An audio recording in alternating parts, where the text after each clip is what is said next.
Bienvenue sur cet épisode 6 du podcast L'Agora et aujourd'hui on a un guest exceptionnel, Najib Maresni. Donc, Najib, si tu peux te présenter un peu qui t'es, qu'est-ce que tu fais? Enchanté, écoute, merci de m'avoir invité déjà à votre podcast, très intéressant, une première expérience pour moi et donc du coup j'espère que ce sera à la hauteur. Écoute, moi je suis un ancien banquier, j'ai travaillé 20 ans en banque de proximité, banque de détail, la banque du coin de la rue, sur différents métiers, hein, du poste de stagiaire jusqu'à celui de chargé de clientèle des professionnels, précisément 19 ans.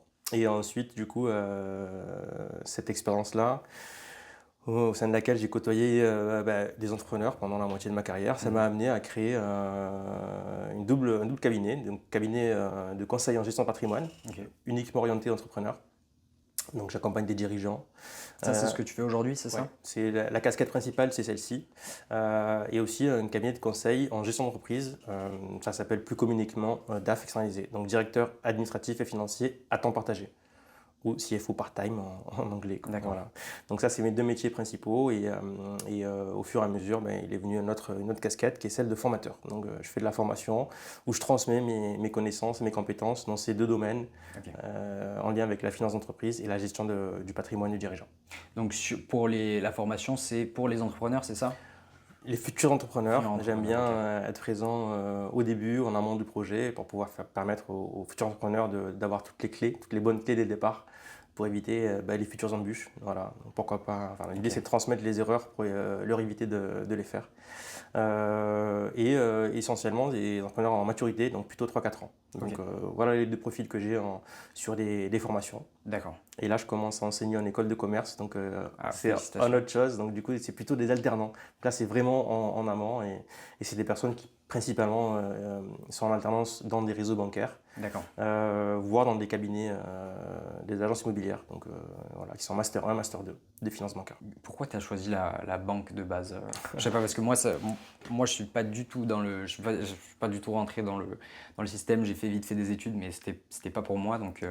qu'est-ce qui t'a poussé à choisir la banque au début? Parce que ça a été le début de ta carrière, du coup, si j'ai bien compris. Ouais, mes premières expériences, elles étaient en banque. Je me suis longtemps posé la question, figure-toi. Parce qu'initialement, à la base, j'ai fait des études plutôt donc gestion entreprise, hein. J'ai fait un DUT GEA, gestion entreprise et administration, mais avec une optique ressources humaines, parce que Ok. c'est un sujet qui me plaisait. J'avais pas fait du tout.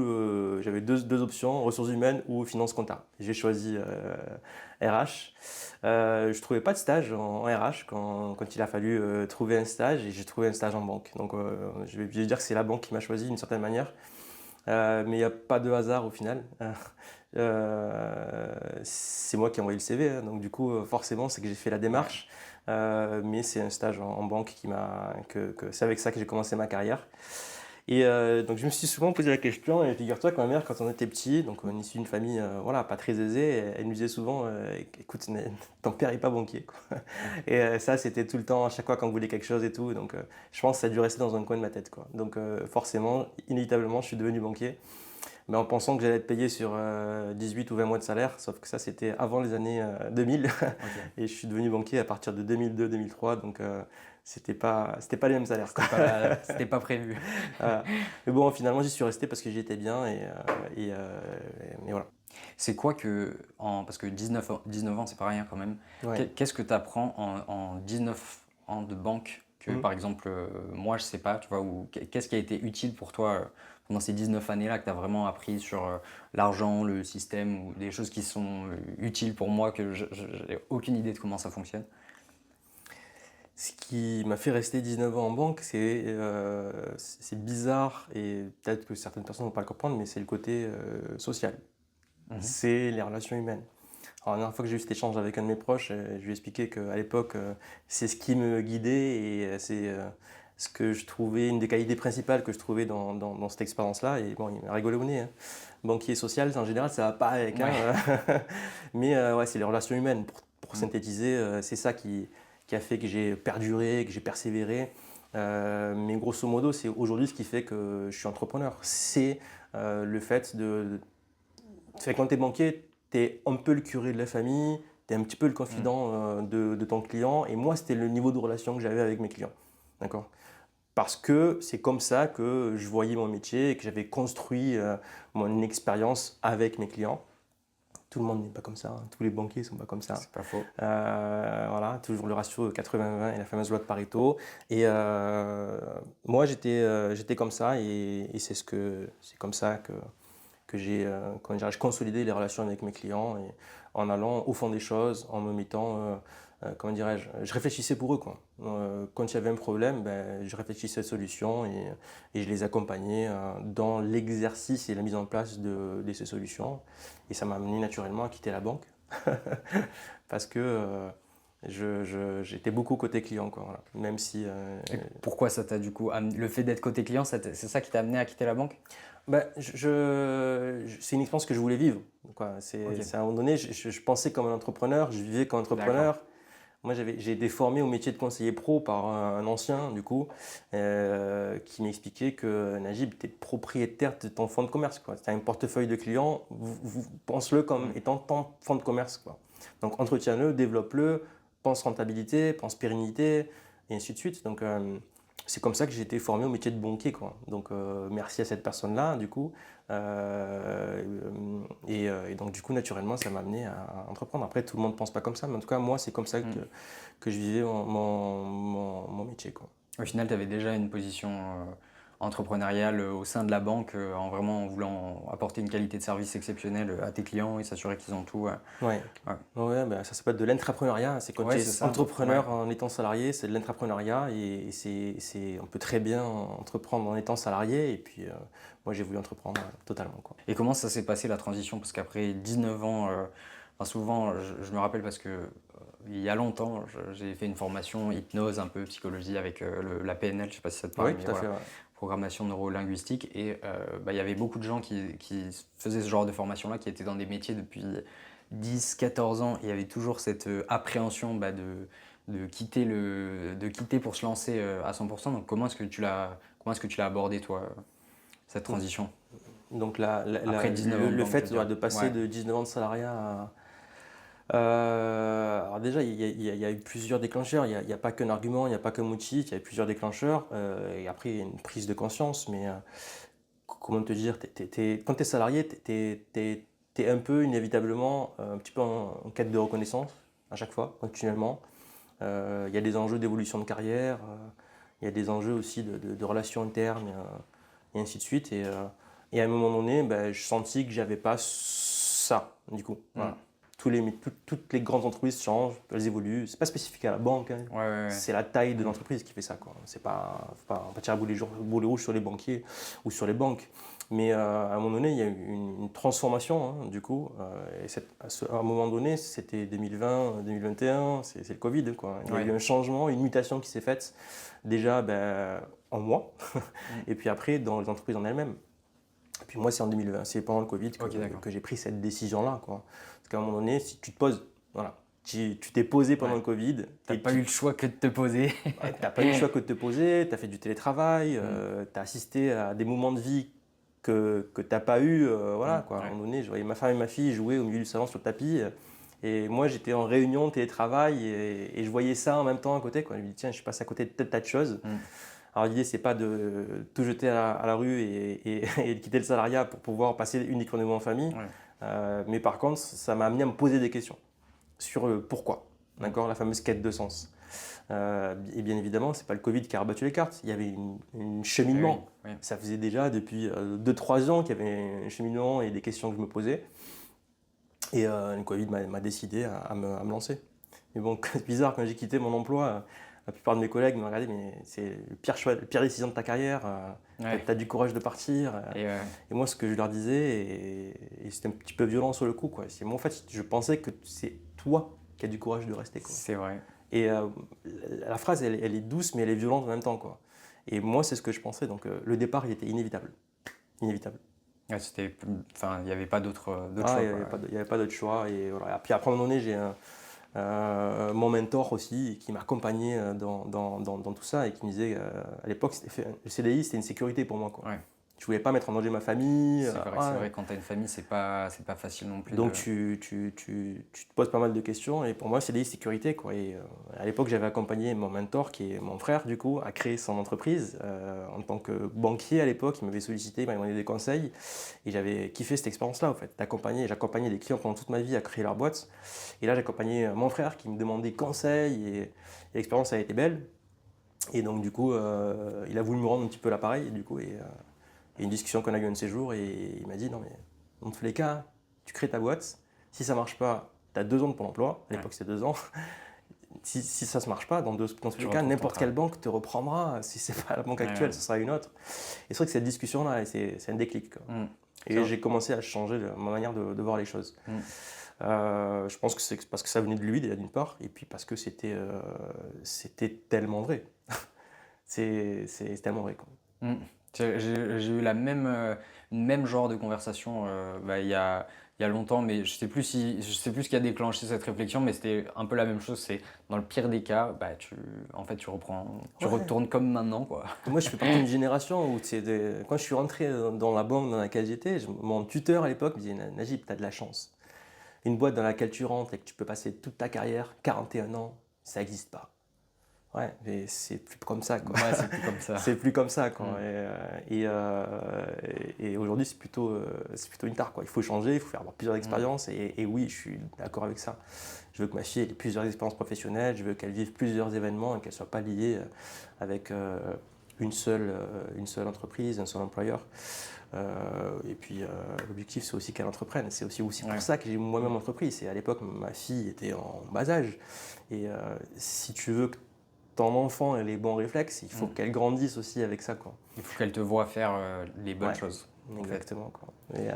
Et mission réussie, quand elle a eu 7-8 ans, je l'ai vue jouer avec ses poupées et elle était patronne de. Enfin, voilà, elle jouait avec ses poupées, c'était elle la patronne, quoi. C'était elle la boss de son petit commerce, quoi. Je ne sais plus que truc d'esthéticienne ou enfin bref, un truc de jeune fille, quoi. Et ça m'a fait sourire parce que je me suis dit, ouais, c'est bon, j'ai pris la bonne décision. La logique a été transmise. J'ai pris la bonne décision et j'espère qu'elle gardera ça. Mais après entreprendre, c'est pas la panacée. Hein. Franchement, je ne peux qu'être d'accord avec toi. C'est pas facile, mais ma vie aujourd'hui, je bosse plus en termes d'heures, mais ma conception de la charge de travail, elle est différente, quoi. J'ai pas quasiment l'impression d'être en vacances. Je vais pas caricaturer, mais même si je travaille plus, je le sens pas. Parce que d'une part, c'est de la passion, et deuxièmement, c'est pour moi, c'est pour ma famille, quoi. Donc voilà. Moi, il y a une chose qui me intéresse, c'est que moi, à titre personnel, j'ai pas accès à toutes les infos qui passent par un conseiller bancaire, par exemple. C'est-à-dire que toi, tu vois passer des dizaines, voire des centaines, voire sur 19 ans, tu as dû voir passer peut-être des milliers de gens et de familles, et de voir du coup les erreurs que... Ouais. Enfin, j'imagine que ça doit être un peu dans tous les métiers, plus tu vois de volume, plus il y a des genres de stéréotypes ou un peu des caricatures ou juste des erreurs qui sont récurrentes que les gens font. Voilà, moi je suis juste curieux, qu'est-ce que c'est, comment on fait pour bien gérer du coup son patrimoine en fait d'une certaine façon. Déjà, qu'est-ce que c'est le patrimoine concrètement? C'est une question qu'on me pose souvent parce qu'à l'époque j'avais du mal à expliquer mon métier. Quand tu dis conseiller en gestion de patrimoine, les gens disent ok mais c'est pas pour moi, j'ai pas d'argent. Ouais mais patrimoine, on pense que c'est la finance et en premier lieu c'est les fondations, 4 murs et un toit. Non mais patrimoine en premier lieu c'est les génétiques, hein. C'est la famille. On n'y pense pas à ça. Mais en premier lieu c'est protéger sa famille. Et donc du coup, il y a quelque chose auquel on ne pense pas, c'est les droits de succession. C'est fou, mais tous les clients que j'ai accompagnés et que j'accompagne aujourd'hui pensent à l'impôt actuel, immédiat, l'impôt sur le revenu, l'impôt sur les sociétés, l'URSSAF, mais ils ne pensent pas à l'impôt différé qu'eux n'auront pas à payer, parce qu'en fait, ils ne seront plus là, ils seront décédés. Et c'est les droits de succession. Ok. Voilà, donc en premier lieu, patrimoine et les génétiques, c'est penser à sa famille pour demain, en quelque sorte. Après, nombre de clients, nombre d'entrepreneurs m'ont dit, mais après moi, le déluge, quoi. J'ai bossé toute ma vie, j'ai développé un patrimoine qui fait X millions d'euros, mais ils se démerdent d'une certaine manière. Quoi. Sauf que, pour moi, l'éducation, elle continue jusqu'à après ta mort, quoi. Donc, d'une certaine manière. Donc, va jusqu'au bout et pense aussi à tes enfants, y compris dans la protection de ton patrimoine, et faire en sorte qu'ils aient la capacité de faire face au paiement des droits de succession pour hériter de ton patrimoine après ton décès. Parce que le paiement des droits de succession, il s'effectue sur mon patrimoine personnel ou sur le patrimoine que je reçois, il y a une partie qui est prélevée sur ce patrimoine. Alors, les droits de succession se calculent sur le patrimoine que tes enfants héritent de toi, Oui. d'accord. Et donc, même s'il n'est pas palpable, ce patrimoine, Ouais. ça peut être un patrimoine immobilier, Ah oui, d'accord, ça ok. peut être les Eh parts oui. d'une Ah société. ouais, ouais, ouais. Et donc, du coup, s'il n'est pas palpable, il est monopolisé, et d'une certaine manière. Donc, du coup, s'il n'est pas palpable, il est fictif, mais sauf que tu hérites de ça. Et tu dois quand même payer Tu dois quand même payer une succession. Et c'est l'impôt le plus confiscatoire qui existe. L'impôt le plus lourd en France, c'est ça. Ça peut aller jusqu'à 60% de droits de succession. Ah oui. Si t'as pas assuré les choses, quoi. Ouais. Ok. Voilà. Et donc, du coup, il y a des solutions pour ça. Et les solutions, c'est au-delà des solutions d'assurance vie et ainsi de suite, peu importe, c'est transmettre son patrimoine de son vivant et faire en sorte de construire des solutions qui permettent d'intégrer progressivement les enfants via des sociétés civiles immobilières, via des holdings patrimoniales, en tout cas, il y a des tas de solutions, elles sont adaptées en fonction de la situation, en fonction des personnes, en fonction du patrimoine. Il y a aucune recette magique, mais il y a un panel de choses que tu peux appliquer pour pouvoir protéger au mieux le dirigeant et sa famille. Ouais. Donc le patrimoine en premier lieu, il est génétique. Puis après, il y a le patrimoine que tous les entrepreneurs, j'accompagne principalement des entrepreneurs, enfin à 98%, donc je vais parler plutôt pour les dirigeants et puis les entrepreneurs, et puis après on peut appliquer ça pour monsieur, madame, tout le monde. La partie du patrimoine que la plupart 80% d'entrepreneurs oublient, c'est leur activité, les parts des sociétés. En fait. Comme c'est pas palpable, tu peux avoir une boîte qui fait 4 millions ou 5 millions d'euros de chiffre d'affaires, mais pour toi, vu que tu n'es pas propriétaire de ta résidence principale, tu n'as pas de bien locatif et tu n'as pas d'assurance vie, tu n'as pas de patrimoine. Ouais, mais tu as une boîte quand même qui est valorisée et qui est valorisable.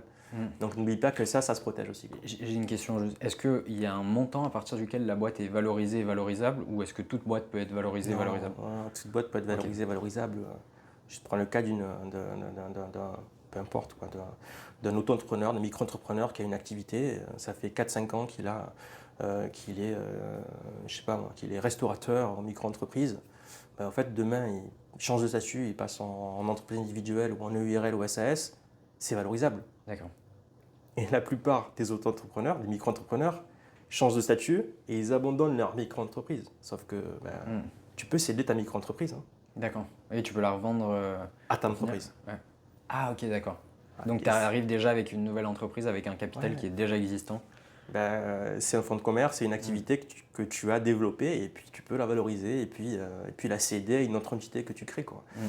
Donc il y a du patrimoine que les gens oublient, ils passent à autre chose, l'oublient, l'abandonnent et autres. Et d'où l'importance d'être conseillé, d'être guidé, d'être formé à ce genre de choses-là pour savoir que ça existe. Quoi. Donc, ouais. Donc il y a le patrimoine génétique, il y a l'entreprise, c'est deux choses qui sont... L'actif, qui sont généralement du coup pas protégées. Et pour les... C'est oublié, clairement c'est oublié. Carrément. Famille et boîte, c'est 80% des dirigeants l'oublient. Voilà. Tant que c'est pas palpable, ils mettent de côté. Ok. Voilà. Et c'est ce que je vois tous les jours. J'avais rendez-vous ce matin avec un expert comptable, pareil, c'était un sujet qui était abordé. Mais souvent les experts comptables ne l'abordent pas non plus eux-mêmes. Donc tu mets le doigt dessus. Quoi. Donc, pas généralisé non plus, quoi, mais ça arrive aussi quand même. Voilà. Et puis après, tu as le patrimoine financier. Voilà, forcément. Donc, c'est l'argent que tu as sur les comptes, assurance vie, compte en banque, livret, assurance vie quand tu en as, bien évidemment. En tout cas, tu as différentes notions du patrimoine et il faut les intégrer dans la réflexion et dans la protection et dans la construction. Quoi. Et c'est quoi du coup les erreurs à éviter? Tu m'as dit pour en fin de vie, quand je meurs, éviter que tout soit en gros taxé juste parce que j'ai pas préparé au final. Ouais. Pareil pour l'entreprise, si je veux changer de statut ou que j'ai quelque chose à valoriser, même si c'est pas palpable. Mais pour une famille en général, quand toi tu as vu passer tous ces gens pendant tes 19 années de banque, c'est quoi les erreurs qui reviennent où tu te dis oula, oh non, vous avez quand même pas fait ça, ou je sais pas, genre des... L'erreur numéro un. L'erreur numéro un, il n'y a rien qui va revenir en gros, principalement. Mais les erreurs principales qui sont faites, c'est. Euh, je vais te parler de ce que je vois récemment, là, du coup. C'est. Encore une fois, je parle des dirigeants entrepreneurs. C'est choisir un expert comptable pour le prix, par exemple. Moi, c'est l'erreur principale que je vois chez les entrepreneurs, quoi. Ceux qui se lancent, ceux qui réfléchissent à se lancer, du coup, la plupart veulent choisir un expert comptable et ils vont automatiquement se diriger vers des solutions qui vont leur coûter le moindre coût au démarrage. Un expert comptable, c'est un des piliers de l'entreprise. Il fait partie des 5 piliers de l'entreprise. Et donc, du coup, tu ne peux pas choisir ça uniquement par le prix, quoi. Donc, typiquement, ce que je renvoie aux entrepreneurs qui réfléchissent comme ça, c'est voilà, toi-même, tes clients, tu n'aimerais pas qu'ils te choisissent pour le prix. Donc, fais la même chose, quoi. Investis dans ta protection, investis dans ton accompagnement. Voilà. Ça, c'est la principale erreur que je vois chez tous les entrepreneurs que j'accompagne, même ceux qui sont déjà en relation avec un expert comptable. C'est le problème, c'est qu'ils ne les payent pas assez, quoi. Et donc après, ils se plaignent, quoi. Ouais, forcément. Forcément. Voilà. Bon, après, j'ai l'impression que c'est un phénomène assez commun de façon générale dans n'importe quel domaine entrepreneurial. Dès que ton client il paye les clients qui payent le moins, c'est ceux qui sont souvent les plus difficiles, mais c'est aussi dû au fait que c'est moi qui n'ai pas demandé plus ou qui n'ai pas mis plus de. Après, les experts comptables eux-mêmes ont leur tort. Ça veut dire qu'à un moment donné, ils proposent des lettres de mission et des honoraires, on va dire, le pack d'accompagnement minimum, juste pour séduire un client par le prix, quoi. Sauf que tu séduis personne par le prix, tu séduis personne les personnes par le contenu et par la stratégie qui va avec, quoi. Donc, mes honoraires à moi, aujourd'hui, sont acceptés par mes clients et pourtant, 95% des entrepreneurs les refusent. Mais par contre, ceux qui les acceptent, c'est ceux qui comprennent tout ce qui est avec. Et parce que je les mets aussi bien en avant, quoi. Ouais. Donc, c'est choisir un prestataire par le prix. Et donc, choisir moi j'appelle ça un fournisseur de service. Je suis un fournisseur de service. Un banquier est un expert comptable est un fournisseur de service. Donc, choisir un fournisseur de service et de conseil par le prix. Donc comment tu fais pour choisir au-delà du prix, genre c'est quoi le critère qui fait que, parce que souvent, je pense qu'il y a deux choses, il y a le prix et souvent le deuxième critère de choix c'est mon collègue m'a recommandé telle personne aussi, qui je pense c'est, dans certains cas ça se tourne très bien et puis dans d'autres et souvent en fait on recommande des experts comptables alors qu'on est déjà déçu de son expert comptable, c'est déjà vu, quoi. Normalement quand on recommande quelqu'un c'est qu'on recommande de la satisfaction, quoi. Pourtant j'ai déjà vu des personnes recommander des experts comptables dont ils sont déçus, mais bon, c'est bien de transmettre un numéro donc on le transmet. Non, un expert comptable pour moi je choisis par la disponibilité, quoi. À un moment donné, déjà, moi, il n'y a aucun souci à prendre un expert comptable qui démarre, qui crée. Souvent, on se dit on ne veut pas prendre un expert comptable parce qu'il n'a pas d'expérience et autres. Sauf que c'est le meilleur choix à prendre, c'est ça. C'est de se faire accompagner par un expert comptable qui démarre. Pourquoi ? Parce qu'il a le temps. Pour moi, il vaut mieux être un gros client dans un petit cabinet qu'un petit client dans un gros cabinet. Pourtant, la plupart des entrepreneurs vont vouloir avoir le bon cabinet qui va bien, quoi. C'est l'erreur principale que je vois. Et pour moi, c'est la disponibilité qui prime.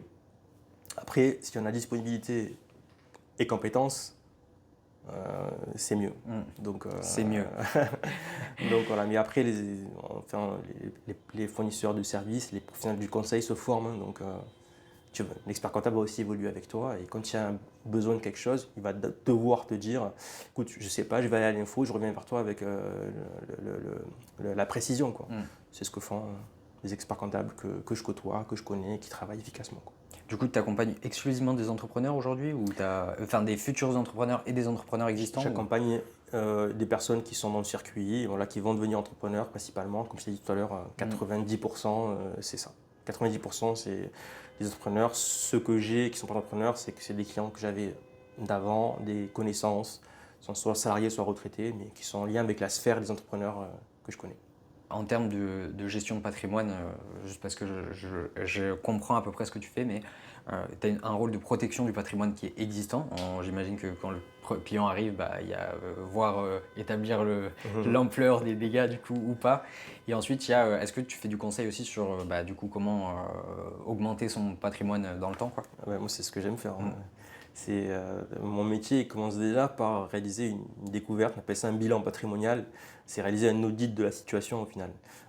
Tout ce qui est autour du client, de la personne.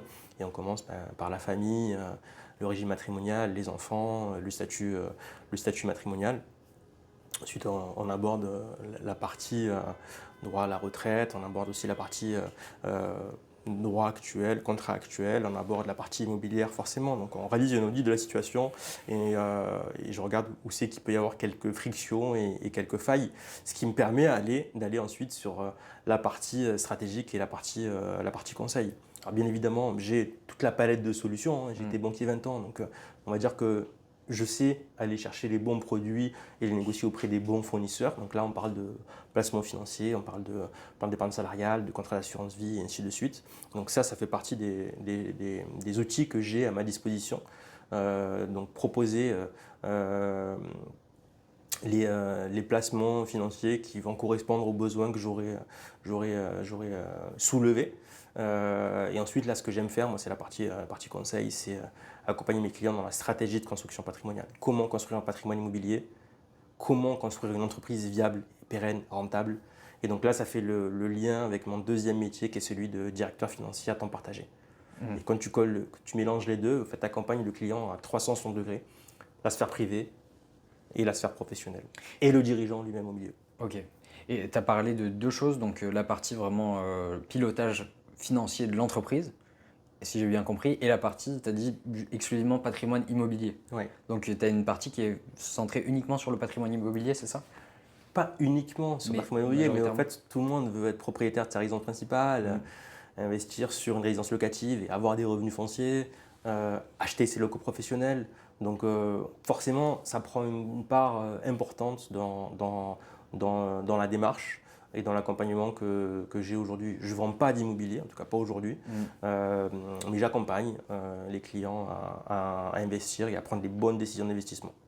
C'est quoi une bonne décision d'investissement immobilier? C'est une décision qui est adaptée déjà à tes objectifs.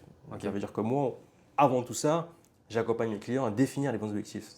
Parce que la plupart des personnes, toi et moi, on a du mal à savoir ce qu'on veut, ce dont on a besoin. Donc du coup, déjà, c'est définir les bons objectifs. Et un objectif prend en compte tes enjeux à toi, tes compétences, ta famille. Et en fonction de ça, le rendez-vous que j'avais il n'y a pas très longtemps, du coup, j'ai un client qui voulait à tout prix devenir propriétaire de sa résidence principale. D'accord. Pourquoi? Parce que tout le monde est propriétaire de sa résidence principale. Sauf que ce n'était pas du tout un enjeu pour lui. C'est quelqu'un qui est globe-trotter, c'est quelqu'un qui ne se voit pas rester en France dans 4-5 ans. Donc la question, c'est pourquoi tu veux mettre un toit sur ta tête? Pour moi, c'était une étape obligatoire. C'est quelque chose que c'est palpable, c'est un mot qui est ressorti, c'est quelque chose que je vais transmettre demain. Oui, sauf que demain, peut-être que tu n'es pas en France, quoi. Donc tu vas te retrouver avec un bien qui va te coûter des charges et qui ne sera peut-être pas forcément utile. Donc la bonne décision d'investissement, ça dépend aussi du bon moment. Un objectif qu'on a défini aujourd'hui ne sera peut-être pas le même objectif demain. Et donc du coup, j'essaye de prendre tout ça en compte. Ce n'est pas une science exacte, c'est une science qui est évolutive. Et c'est que ça, le mot, c'est évolutif. Mon accompagnement évolue avec l'entrepreneur. Ok, et il y a toujours de toute façon, si je comprends bien, c'est marrant parce que tu as fait de base RH, tu voulais faire RH, tu es parti dans la banque, mais en fait tu fais toujours du RH.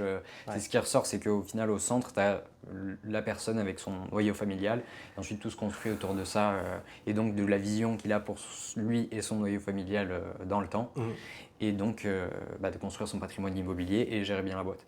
Et moi j'ai une question parce que je lis pas mal, et il y a un truc qui ressort, c'est qu'il ne faut surtout pas acheter ta maison. Enfin, je sais pas, est-ce que c'était une mauvaise, tu vois, c'est une mauvaise décision parce qu'au final, c'est un comment on appelle ça? C'est un actif immobilisé. C'est un actif, enfin, et productif. Il y a asset et liability en anglais, je sais pas le mot en français, mais qu'en gros, ça te coûte de l'argent, quoi, plutôt que de t'en rapporter. Oui, mais encore une fois, ça va dépendre des personnes. Ça veut dire que moi, je suis propriétaire de ma résidence principale. J'en suis satisfait. J'ai pas jeté de l'argent par les fenêtres entre guillemets, mais c'était un choix que j'ai pris il y a une quinzaine d'années. Aujourd'hui, ce choix-là, je le referai pas. D'accord. Mais j'ai toujours ma résidence principale et voilà. J'ai évolué entre temps et ainsi de suite. Mais d'autres personnes sont toujours sur cette optique-là. Donc pour moi, je ne veux pas donner de conseils aux gens qui nous écoutent. Je ne veux pas dire n'achetez pas votre résidence principale, mais c'est vrai qu'il faut se poser la question de l'importance dans sa construction patrimoniale Ouais. et où on se voit demain. Et quel enjeu pour nous d'acheter sa résidence principale aujourd'hui. Bon, voilà, je n'ai pas de conseils à donner dans la matière de manière ça dépend de la situation ça dépend de de la situation des personnes et de l'environnement. En tout cas, je parlais du client que j'ai rencontré il n'y a pas très longtemps. Il n'y avait aucun intérêt pour lui d'acheter sa résidence principale, mais c'était juste pour. Et c'est malheureusement ce que je vois souvent, c'est du mimétisme. Voilà. En matière de patrimoine, de finance, en matière de business, quand je dis matière de business, de gestion d'entreprise, souvent c'est du mimétisme. Ça fait le lien avec le choix du statut juridique, par exemple. Le sujet principal pour lequel on me sollicite, moi, parce que la gestion de patrimoine, la base du métier, c'est la protection sociale. D'accord ? Protection sociale. Ouais, si tu peux clarifier juste ce que c'est exactement. Ah, protection sociale, c'est choisir entre deux statuts quand on est dirigeant d'entreprise. C'est soit tu choisis le statut de travailleur non salarié, d'accord ? Soit tu choisis le statut de assimilé salarié, d'accord ? Quand tu es assimilé salarié, quand tu es président de ta SAS. Tu es travailleur non salarié quand tu es en entreprise individuelle, quand tu es en EURL, donc gérant unitaire de ta SARL, ou quand tu es gérant majoritaire de ta SARL. Voilà. Donc c'est les deux choix à faire quand tu choisis un statut juridique. Et la plupart des personnes vont prendre en compte toute la palette de sociétés commerciales et vont dire non mais je dois choisir quoi parmi les 15 statuts juridiques qui existent. Non mais tu as deux choix à faire. D'accord. Comprendre la protection sociale, c'est comprendre comment tu es protégé ou assuré dans ces deux régimes-là. Et du coup, inévitablement, comprendre ce que tu payes. Donc du coup, le taux de charge sociale. Et quand tu comprends les deux, tu essayes toujours le choix, la plupart des gens vont essayer de payer le moins de charges sociales possible. Donc ils vont choisir celui de travailleur non salarié. Donc du coup, parce que tu as jusqu'à 45% de charges sociales. D'accord. Mais sauf que le choix est beaucoup plus complexe que ça. Voilà. Si on fait une rapide synthèse, on va les payer le moins de charges sociales possible, sauf qu'il faut avoir... C'est un peu la même réflexion que tu me disais avec le choix du comptable le moins cher possible. Non, ça m'est déjà arrivé de dire non, par rapport à ce que tu m'as dit, toi, c'est pas du tout le URL qu'il faut prendre, c'est la SAS. Parce que tu m'as dit que tu veux te construire par le crédit, tu veux investir sur une résidence principale, tu as une société aujourd'hui qui est en capacité de te payer demain, donc choisis le statut de la SAS. Voilà, parce que tu auras, on va dire, une forme de sécurité psychologique.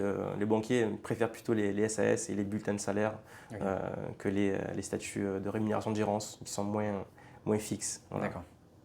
Et en termes de pour se lancer, quand moi je vais lancer mon entreprise, puisque c'est une majorité des gens que tu accompagnes, en tout cas sur la partie formation, si j'ai bien compris, qu'est-ce qu'il faut que quoi il faut que déjà, première question, c'est est-ce que tu penses que c'est nécessaire pour tout le monde de contacter et travailler avec un gestionnaire de patrimoine, ou est-ce que c'est possible de s'éduquer seul et de prendre des bonnes décisions seul quand même, ou est-ce que ça vaut toujours le coup d'avoir un conseil expert? Après, il y a gestion de patrimoine et gestion de patrimoine. En fait, tu vas avoir des conseillers en gestion de patrimoine qui vont être uniquement payés par commission, par les solutions qu'ils vont te proposer. Donc, c'est un peu comment dire, disons que ça dépend, ils ont un intérêt à te vendre certaines solutions, du coup, dans ce cas-là, non? Ou pas forcément? On va dire qu'ils peuvent être guidés. Ok. Voilà, ils peuvent être guidés. Et ensuite, tu vas être ceux qui ont choisi d'être payés uniquement par le conseil et par les honoraires. D'accord. Donc c'est 5%, seulement 5% des conseillers en gestion de patrimoine en France, donc c'est très peu, quoi. D'accord. Moi, c'est le choix que j'ai fait. Moi, aujourd'hui, je suis une family office. Ça veut dire que mes clients me payent uniquement sur le conseil. D'accord. Tout ce que je mets en place, je ne suis pas rémunéré dessus. Et quand les fournisseurs me rétrocèdent une partie de commission, moi, je le rétrocède à mes clients 1 à 2 fois par an. Donc c'est ça la family office, et ça, c'est un modèle, on va dire, d'impartialité, d'éthique, de transparence. D'accord. Je ne dis pas que les autres font mal leur boulot, pas du tout. Hein. Ce n'est pas du tout le cas, et loin de là, j'en connais des très bons qui ne sont pas du tout en family office.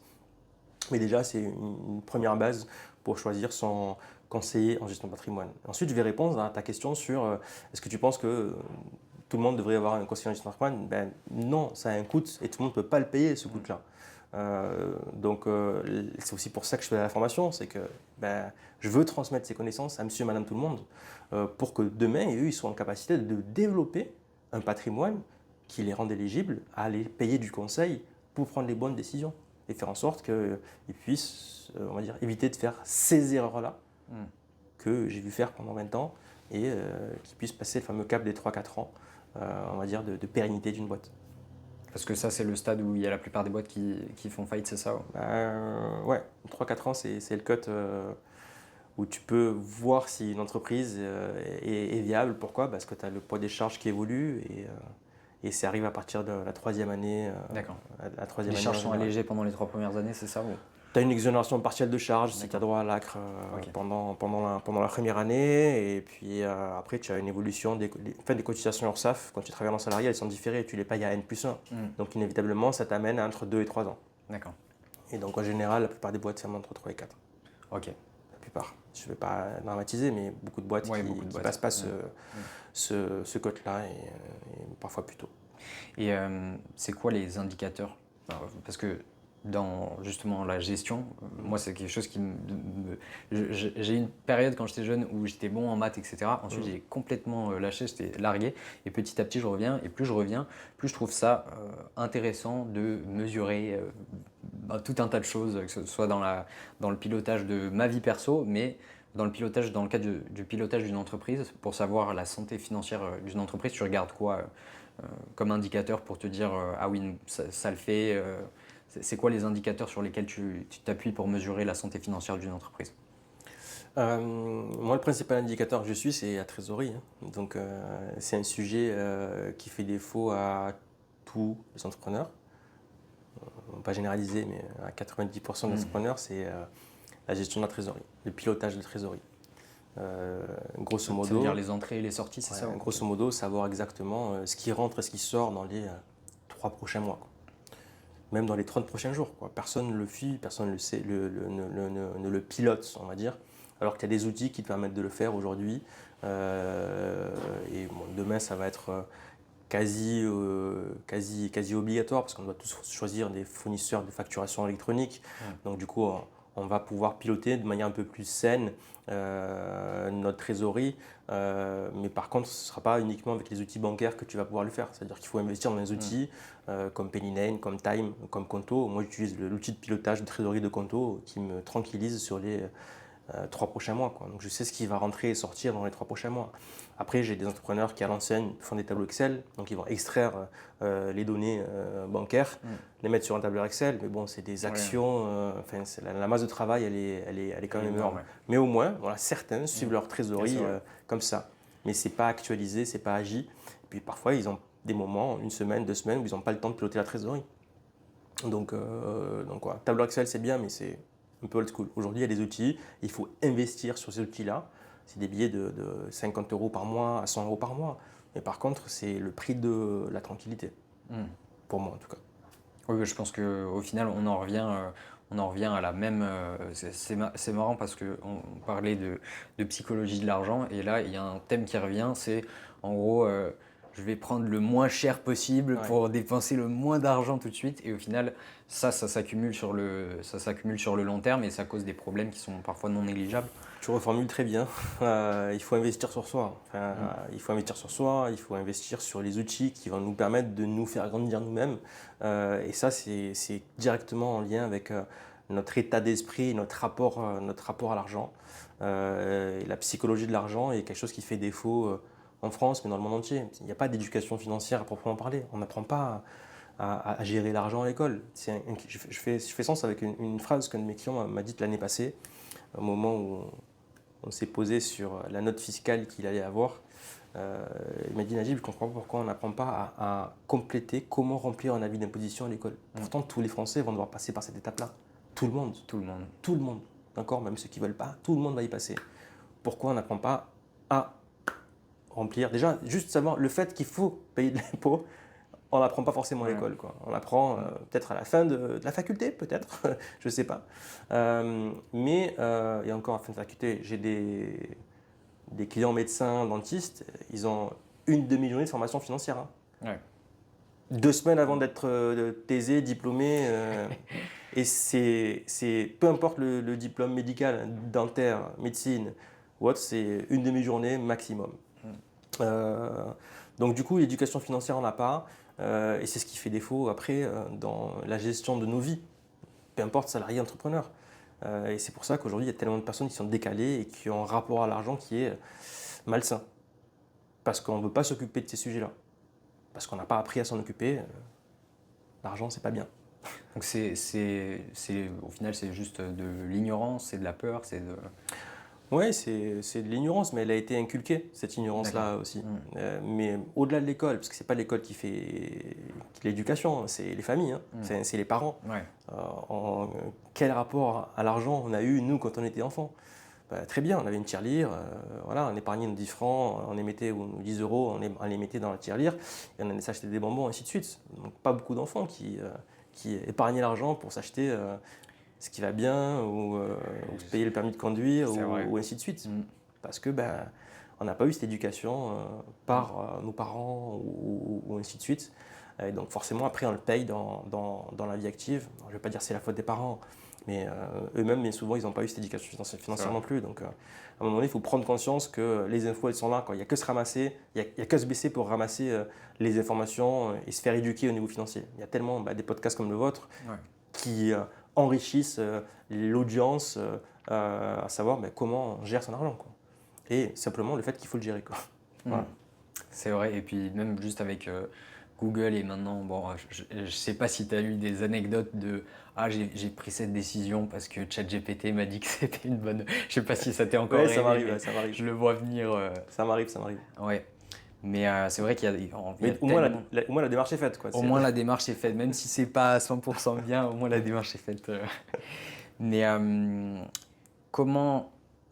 Déjà, est-ce que tu penses que c'est possible? Parce que souvent, quand on parle de changement, etc., c'est compliqué parfois de changer ses habitudes. Parce que une grosse partie des problèmes financiers qui arrivent, au final, sont des mauvaises habitudes Ouais. de fonctionnement, que ce soit de ne pas gérer son argent, etc., parce qu'on n'a pas de système et qu'au final, c'est juste le système est trop compliqué pour gérer. Il faut qu'on compense par des habitudes. Mais parfois, c'est justement une peur ou quelque chose qui nous a été inculqué, que ce soit par... il y a des croyances peut-être nationales, je pense, à l'échelle de la France, que ce soit dans notre famille, Ouais. etc. Est-ce que déjà c'est possible de changer? Et si oui, si par exemple moi j'ai plein de croyances vraiment limitantes et problématiques au niveau de l'argent, comment je fais ce chemin au-delà de juste changer ce que je fais, puisqu'il y a la composante psychologique, comment je fais pour changer ces croyances-là?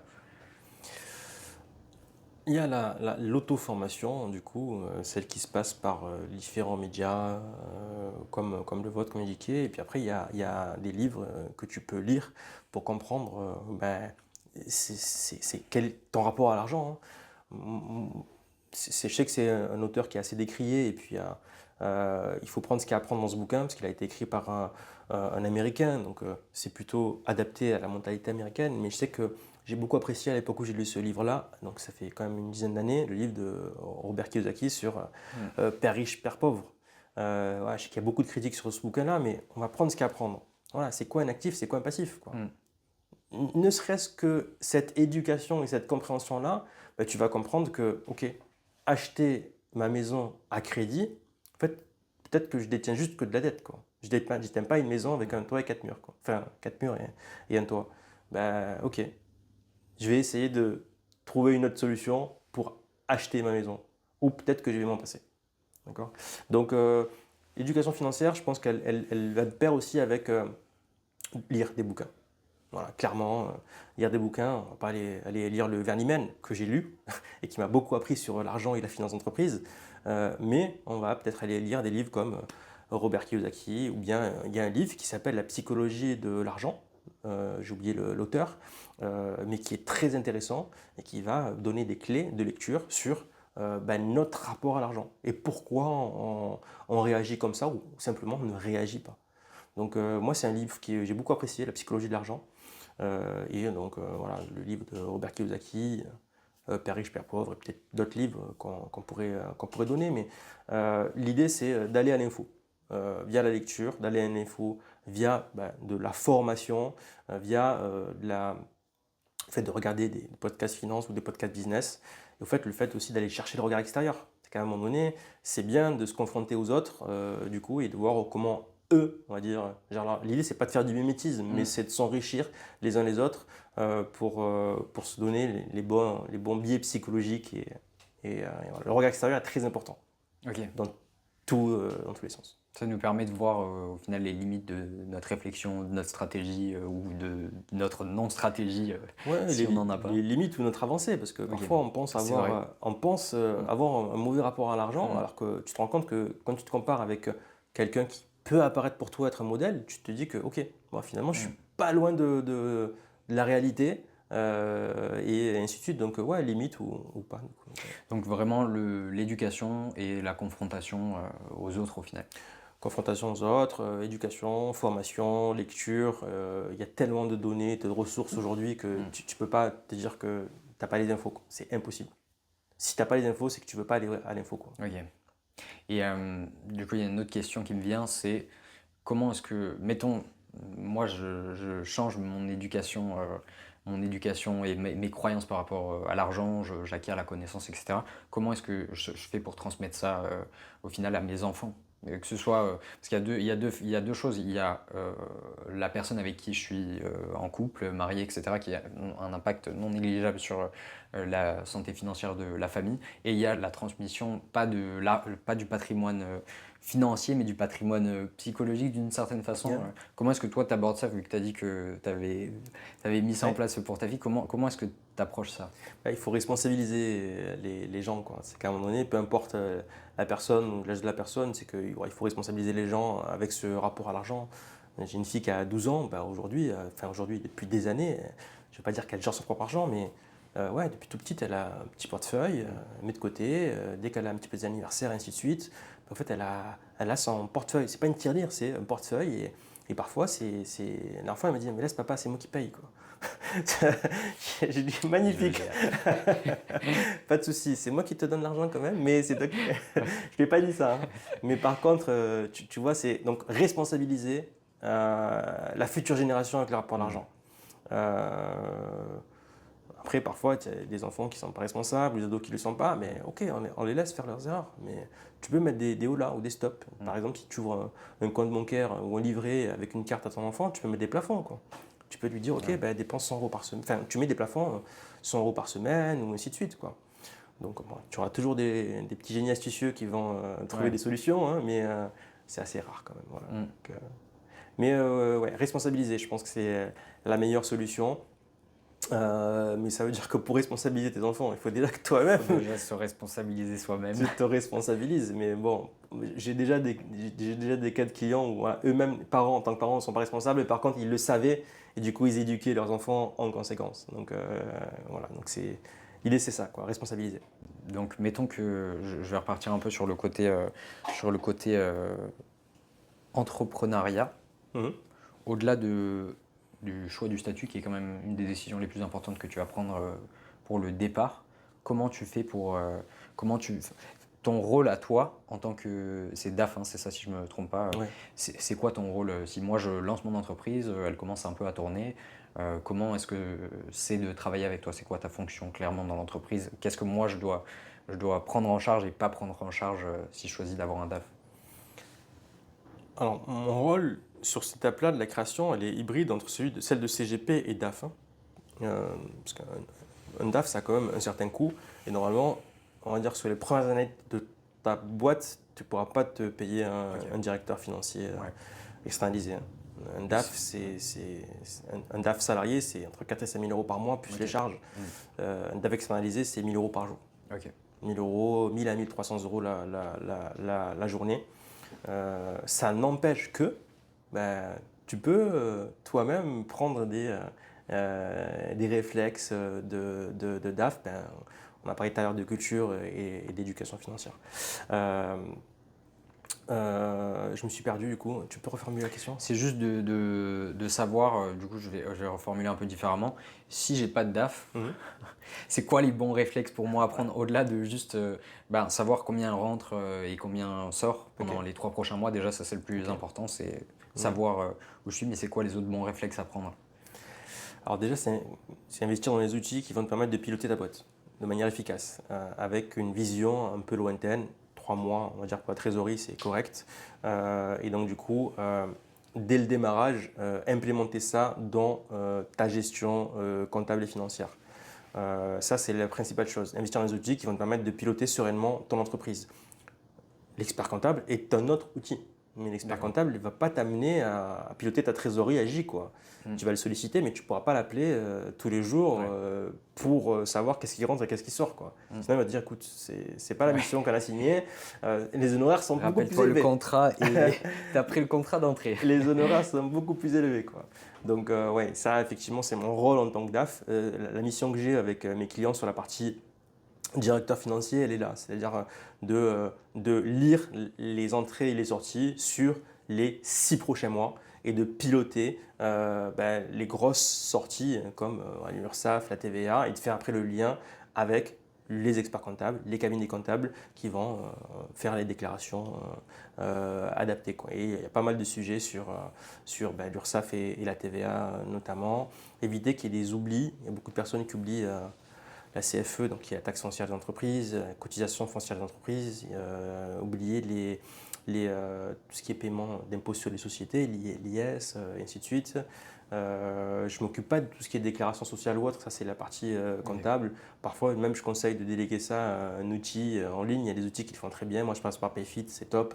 J'ai la main directe sur tout ce qui est déclaration, un bulletin de salaire, un jour de congé, et ainsi de suite. Ça me coûte un peu plus cher qu'un cabinet social, Ok. mais par contre j'ai la main dessus, donc j'aime plutôt pas mal. Je précise que c'est pas sponsorisé, hein, Ouais. voilà. Mais par contre moi c'est mes outils j'aime bien les utiliser et les recommander à mes clients. Je parle beaucoup de trésorerie parce que pour moi c'est l'enjeu principal de la gestion d'une entreprise et c'est le nerf de la guerre. Aujourd'hui il y a des boîtes qui ferment par manque de trésor, quoi. Pas par manque de business, par manque de trésor. Ok. Et donc du coup si tu la pilotes pas, si tu n'anticipes pas sur ces futures entrées ou sorties, ou prévoir uniquement un petit peu d'excédent de trésorerie pour les fameux imprévus, tu risques de péricliter, quoi, et de ne pas pérenniser ton entreprise juste parce que tu n'as pas piloté et que tu t'es laissé avoir par le solde de ton compte aujourd'hui. Sauf que ce que tu as aujourd'hui, ça ne va même pas couvrir les dépenses des 30 prochains jours. Donc l'idée, elle est là. D'accord. Et puis après, souvent sur la partie DAF, je suis sur la partie stratégie, hein. Le parti DAF, pour moi, en tout cas de ma façon de vivre mon métier, c'est que je fais un mix entre les deux et j'anticipe sur tout ce qui est fiscalité. Donc, pas mal d'enjeux sur des solutions pour optimiser la fiscalité, soit l'impôt sur le revenu du dirigeant, soit là on parle de société, donc soit l'impôt sur la société de l'entreprise. Les gens pensent souvent que je vais sortir un produit, une solution de miracle, sauf que bien souvent, c'est juste de la stratégie de création de charges, quoi. L'idée, c'est de créer des charges qui permettent de réduire la fiscalité. Par exemple, avec un client, là, au mois de décembre 2025, ce que je suis en train de faire, on a fait une situation comptable au mois de septembre. Donc ça veut dire qu'au 30 septembre, on sait exactement où on est la boîte et on est capable de réaliser une projection d'atterrissage. Ça veut dire que si on continue comme ça, il n'y a pas de surprise par rapport aux années précédentes, pas de saisonnalité, on sait qu'au 31 décembre, tu vas faire tant de chiffre d'affaires, tant de bénéfices. Du coup, on a 3 ou 4 mois pour créer une stratégie de création de charges. Qu'est-ce qu'on fait? On met en place un plan d'épargne retraite, j'ai ça. On met en place un plan d'épargne salariale, j'ai ça. Mais ce n'est pas ce qu'on fait. Aujourd'hui, on est en train de mettre en place un plan d'investissement en matériel pour préparer sa croissance de 2026. Donc on investit sur des outils aujourd'hui en 2025 qui vont lui permettre de réduire son bénéfice imposable et qui vont préparer sa croissance de 2026-2027. Mais on le fait pourquoi? Parce qu'on a réalisé une situation comptable 3 ou 4 mois avant et qu'on a vu qu'il y avait suffisamment de cash aujourd'hui pour le faire. Et c'est le bon moment. Pourquoi? Parce qu'en faisant ça maintenant, on crée 50 000 euros d'investissement qui vont lui faire économiser 15 ou 20 000 euros de charges. Et qui en plus vont se nourrir la croissance beaucoup plus rapidement. Donc c'est ça ce que fait un DAF, c'est gérer, anticiper, projeter. Donc la stratégie. L'idée, elle est là.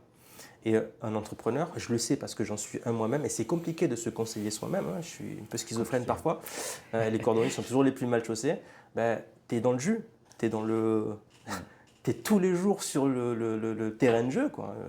Et tu dois un peu lutter, parfois contre toi-même, pour prendre des décisions, on va dire, stratégiques, et tu te laisses happer par le mouvement, par la machine à laver. Donc tu oublies des choses, et tu te rends compte que tiens, on est le 30 décembre, et que tu vas te faire croquer par l'IS, par l'URSSAF, et par tous ceux qui veulent te manger, quoi. Donc l'idée, elle est là, c'est d'anticiper. Et pour moi, la qualité principale d'un dirigeant, d'un entrepreneur, c'est l'anticipation. Voilà.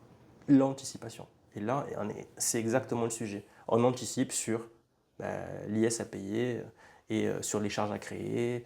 J'ai même un client pour lesquels on a vu qu'il faut qu'on recrute maintenant, quoi. D'accord. Voilà. Simplement parce que il comptait recruter, mais plutôt en février-mars. D'accord. Sauf qu'on anticipe à son recrutement de 2 Ouais, mois, je vois.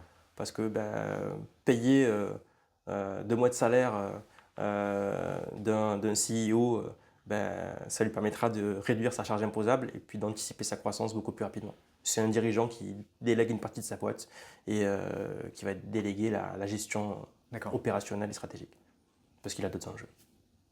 Bon, au final, bon après ça paraît quand même logique, mais c'est vraiment disons que la situation financière actuelle et la prévision sont les piliers à partir desquels tu définis la stratégie en fait Ouais. et t'optimises. Et plus tu as, encore une fois, d'éducation financière, plus tu vas pouvoir piloter précisément et anticiper de façon efficace quoi, Mhm. au final. Il y a pas de recette, comme tu vois, il n'y a pas de recette Ouais. miracle. Vraiment, il n'y a vraiment pas de recette miracle. Et si on n'a pas ça, il faut se faire accompagner par les personnes qui sont en capacité de le faire. Et l'enjeu, moi, que je remarque, et je suis bien passé parce que c'est ce que je propose à mes clients, mes prospects, c'est exactement ça. Mais la plupart des personnes ne savent pas, comment dirais-je, ce que je vais apporter ou ce que quelqu'un comme moi pourrait apporter. Donc, du coup, Ils se rendent pas compte ils ne se rendent pas compte. d'une certaine façon, c'est Ok, pas de la bêtise, c'est de l'ignorance, mais on se rend pas que c'est comme les 4 stades de la connaissance, là où je sais pas que je sais pas, donc ouais. C'est comme ça, voilà. Mais après, je vais répondre à une question que vous me posez tout à l'heure. Ok, quand est-ce que je prends un DAF? J'ai un client qui est artisan plombier, quoi. Il fait 200 000 euros de chiffre d'affaires. J'adapte ma mission à sa capacité. Mais dès la création de la boîte, il a voulu que je l'accompagne. J'ai adapté ma mission à mes honoraires à sa capacité. Et on a défini une mission où je suis payé 500 euros par mois pour l'accompagner, une demi-journée par mois sur la partie opérationnelle et stratégique de la gestion de sa boîte. Magnifique, on a démarré, première année 90 000, ça fait 2 ans et demi, il fait 200 000, et la prévision elle est à 500 000 l'année prochaine. Et donc du coup, mes honoraires, ils sont largement amortis. Enfin, moi, je ne facture pas d'honoraires si je ne suis pas en capacité de faire x2 ou x3, quoi. Voilà, clairement. Donc, il faut... Le pire des décisions, c'est pas décider, quoi. Ouais. Ce qui est semblerait être la décision par défaut de où je décide pas, où je fais comme mon voisin, où je prends le moins cher. L'immobilisme, c'est l'immobilisme. C'est peut-être un mal aujourd'hui qu'on a en France, c'est qu'on ne bouge pas. Et là, encore plus par rapport à la situation qu'on vit en 2025, on ne sait pas ce qui va se passer en 2026.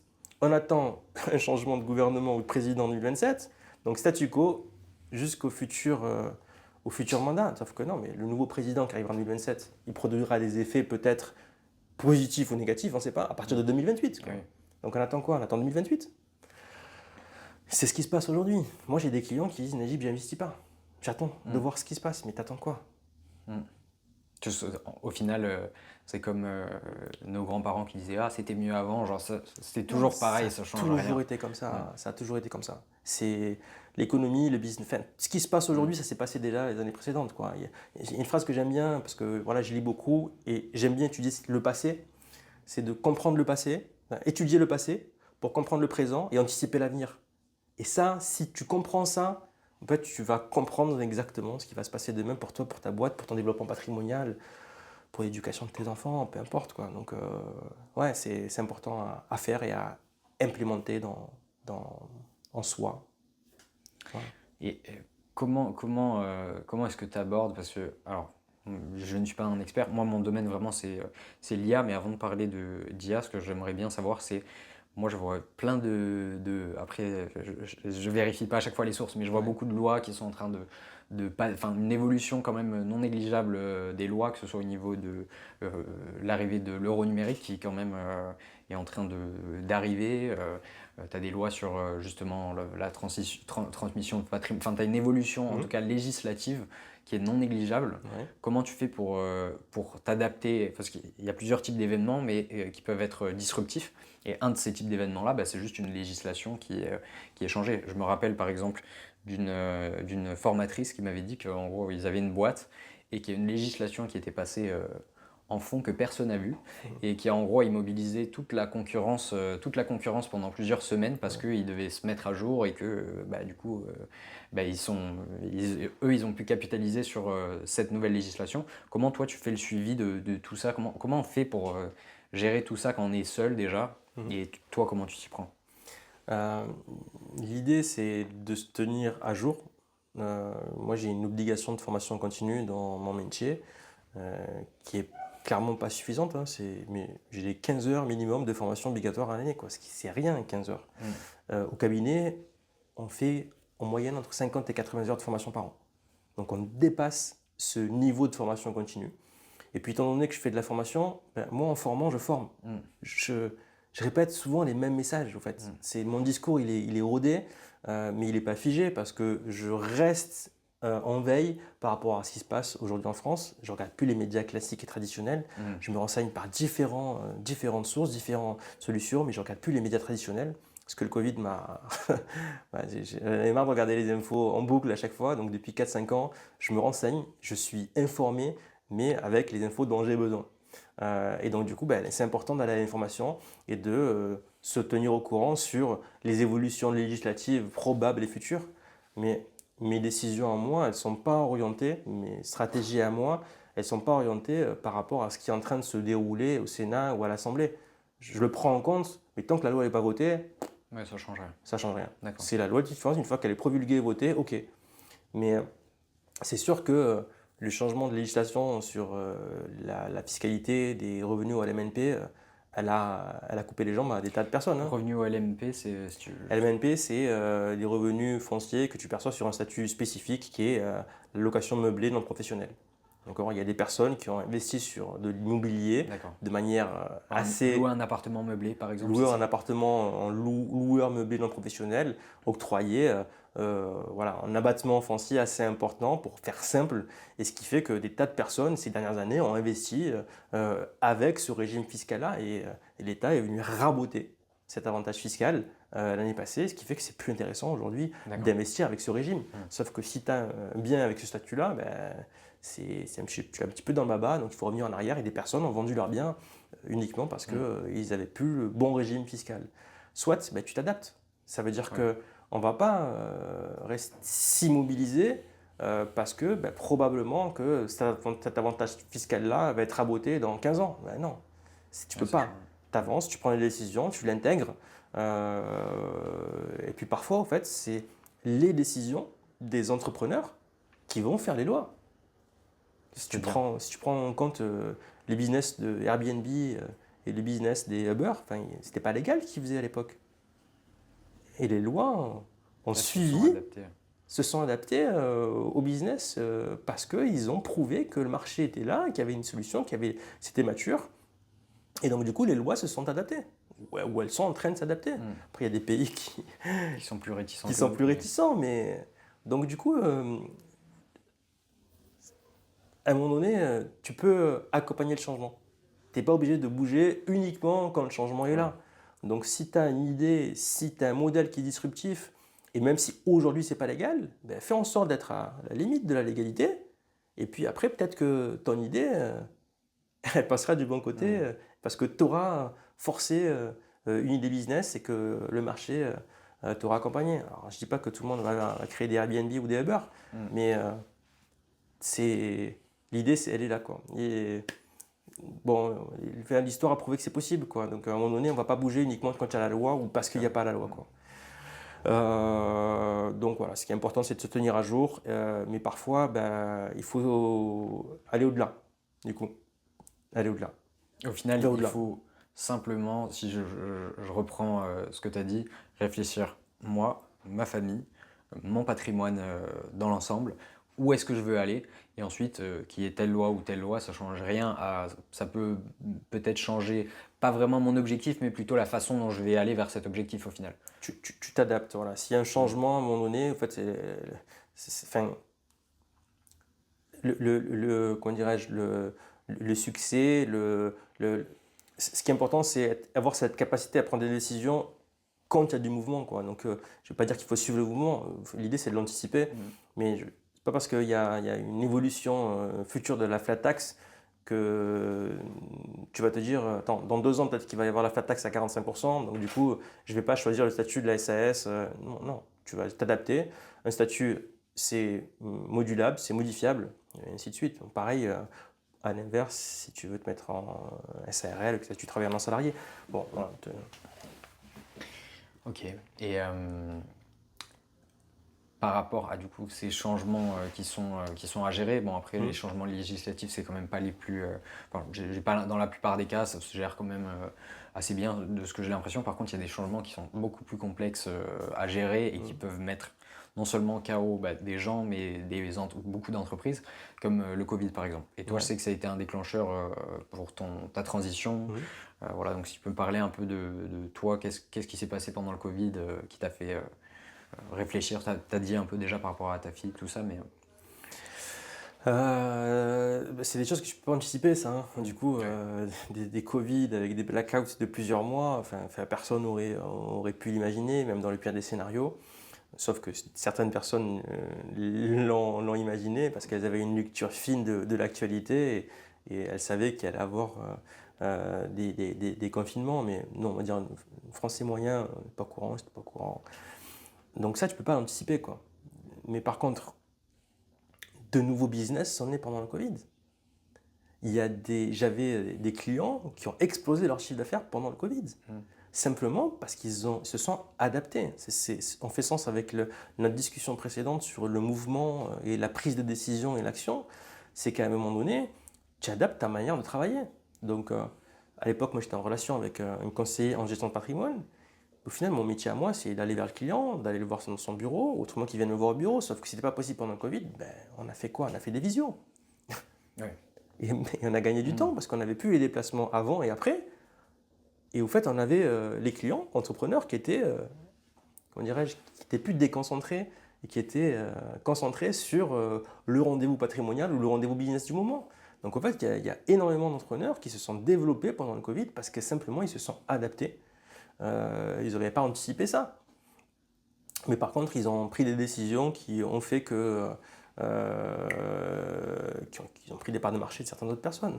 Après, à contrario, tu as des conseillers en gestion de patrimoine qui ne sont pas passés au distanciel et ça a été compliqué. Mais s'il n'y a pas de Covid, il y aurait eu autre chose, quoi, dans tous les cas. Bien évidemment, le Covid a fait du mal. J'ai énormément de clients, moi à l'époque, bancaires, qui ont mis la clé sous la porte. Et j'avais même des clients bancaires qui sont devenus clients quand je suis devenu indépendant et qui ont, voilà, malheureusement, qui sont partis en liquidation judiciaire quelques années après, 2 ans après le Covid. Ouais, c'était compliqué, c'était difficile. C'est comme ça, c'est la vie d'une entreprise. Et aujourd'hui, ils sont passés à autre chose. Mais ils ont recréé une autre activité. Ouais. En fait, il n'y a pas de vraiment d'échec d'une certaine façon. Enfin, moi, ce qui revient, c'est qu'au final, on s'en fout un peu de ce qui se passe, quoi. Il y a un événement qui va se produire. Je ne sais pas ce que c'est, mais même si je ne peux pas l'anticiper, c'est sûr qu'il y a quelque chose qui va se produire dans le futur.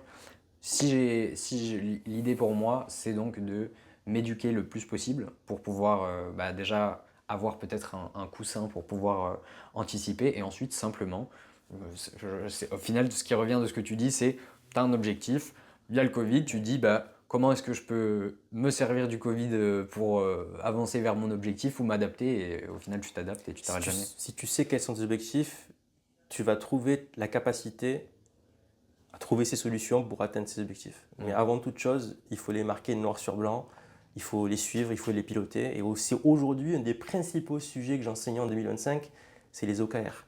Les OKR, c'est une science d'atteindre des objectifs, Objectifs and Key Results, que j'ai implémenté moi-même dans mon entreprise. Et en un an, j'ai fait x3 sur mon chiffre d'affaires. Tout simplement pourquoi? Parce que j'ai marqué noir sur blanc mes objectifs et que j'ai mis en place des actions, des clés résultats, des actions clés qui m'ont amené à atteindre ces objectifs-là. Donc OKR, tu m'as dit, si tu peux juste... OKR, donc ça veut dire Objectives and Key Results. Okay. Donc ça consiste en quoi? Ça consiste en se déterminer entre 3 et 5 objectifs majeurs qui vont avoir une importance dans ton développement, dans le développement de ton business. Et en dessous de ces 3 à 5 objectifs majeurs, tu vas te donner entre 3 et 5 actions clés, donc des Key Results que tu vas piloter. Nous, on les pilote dans mon entreprise au moins 2 fois par semaine, au moins 2 fois par semaine. Et du coup, on ne perd pas le nord, quoi. C'est-à-dire qu'on sait ce qu'on a à faire, quoi. Et pourquoi? Parce qu'on a mis en place des actions qu'on mesure et qui nous permettent, in fine, d'atteindre l'objectif principal. Ok. Alors, tu peux te déterminer un objectif d'atteinte de chiffre d'affaires. Ouais. Ok, je vais faire 100 000 euros de chiffre d'affaires sur ces 3 prochains mois. Mais qu'est-ce que je vais faire? Qu'est-ce que je vais déterminer comme action qui vont m'amener à atteindre cet objectif des 100 000? Voilà. Et donc, du coup, ça va dépendre de toi, de ta façon, de ton business et de ta façon d'appréhender ton business. Je ne veux pas développer mes OKR Non, là, non, mais mais bon. c'est une bonne. De toute façon, c'est une bonne. C'est ce que je disais. Moi, j'ai été un peu. Une phase où j'ai un peu arrêté tout ce qui est mesure, etc. Mais plus j'avance et plus je me rends compte que ce soit dans l'entreprise ou dans sa vie perso au final, parce qu'il y a plein de choses qui sont.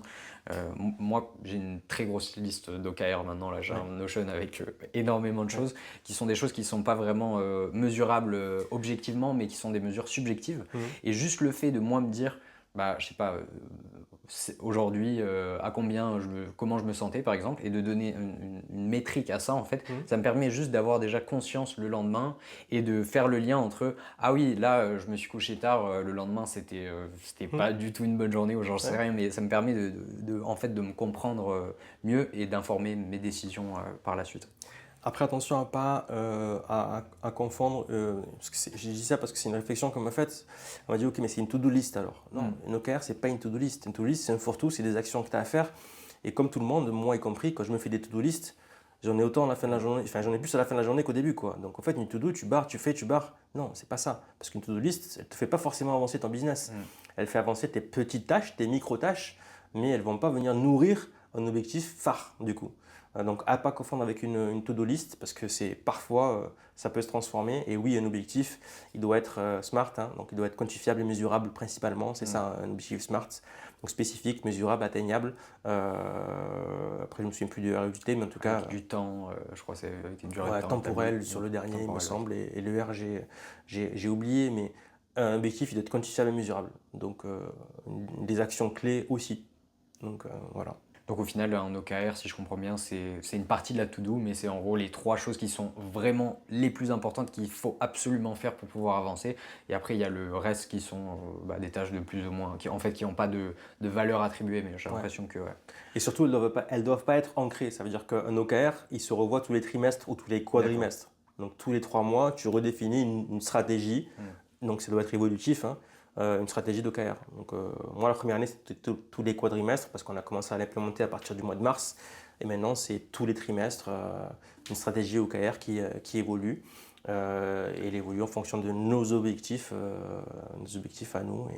Et si tu atteins ton objectif, tu dois en redéfinir de toute façon. Donc, Oui, c'est ça. Il ne faut pas avoir peur d'être ambitieux. Le livre que j'ai lu, justement, qui m'a renseigné cette science-là, c'est un livre qui s'appelle Mesurer ce qui compte, Measure What Matters. J'ai un anglais pourri, hein, désolé, mais donc Mesurer ce qui compte. Vous allez trouver sur Amazon à même pas 30 euros. Il n'est pas en poche, donc achetez-le. Franchement, c'est le meilleur investissement que vous pouvez faire. Voilà, quoi. Donc Mesurer ce qui compte. Et vous allez comprendre comment on peut implémenter ça dans son entreprise, quoi. Et pour en revenir aux éléments en fait qui au final changent rien puisqu'on les intègre juste dans la stratégie, mais c'est l'arrivée de l'IA. Parce que mine de rien, c'est arrivé très fort au tout début. Il y a un engouement même aujourd'hui qui est énorme. Moi je le vois, je suis dans plein de communautés où il y a beaucoup de néophytes, des gens qui connaissent rien, qui arrivent et qui se disent waouh c'est génial. Et moi personnellement, il y a eu un phénomène comment dire, d'émerveillement en se disant waouh c'est absolument génial. Et puis petit à petit, en fait, dès qu'on va dans la partie vraiment technique, on se rend compte que c'est pas du tout aussi bien qu'on veut nous le faire croire d'une certaine façon quand on est vraiment très très avancé dans un domaine. Et moi ma question c'est comment est-ce que toi tu le vois déjà aujourd'hui, comment est-ce que ça influence ton métier, l'arrivée de tous ces nouveaux outils, nouvelles technologies, comment tu l'intègres et surtout comment tu vois le futur demain avec l'arrivée de toutes ces technologies. Je vois beaucoup de gens, enfin j'ai vu beaucoup de gens qui étaient réfractaires à l'IA, pas plus tard qu'il y a encore 6-8 mois. J'avais même fait une tentative on va dire, d'inculcation et d'éducation à l'IA. Et j'avais bien fait parce que à l'époque, c'était un exercice, du coup, que j'avais fait avec une personne qui était formateur, du coup. Et c'était quelqu'un qui passait 3 ou 4 jours à réaliser un support de présentation qu'elle devait présenter ensuite à ses, comment dirais-je, ses apprentis, quoi. Et en fait, je lui ai expliqué qu'elle pouvait le faire en une demi-heure, quoi. Et elle ne me croyait pas, cette personne-là, en fait. Elle ne me croyait pas. Et voilà, je lui ai montré avec un outil que j'utilisais, et je lui ai montré qu'est-ce que je faisais en 5 minutes avec l'IA.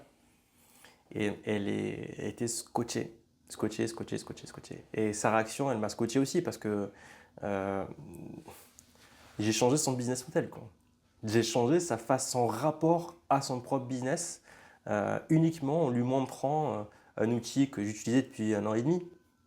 Euh, et tu sais, son truc, sa question, C'est quoi? combien ça coûte?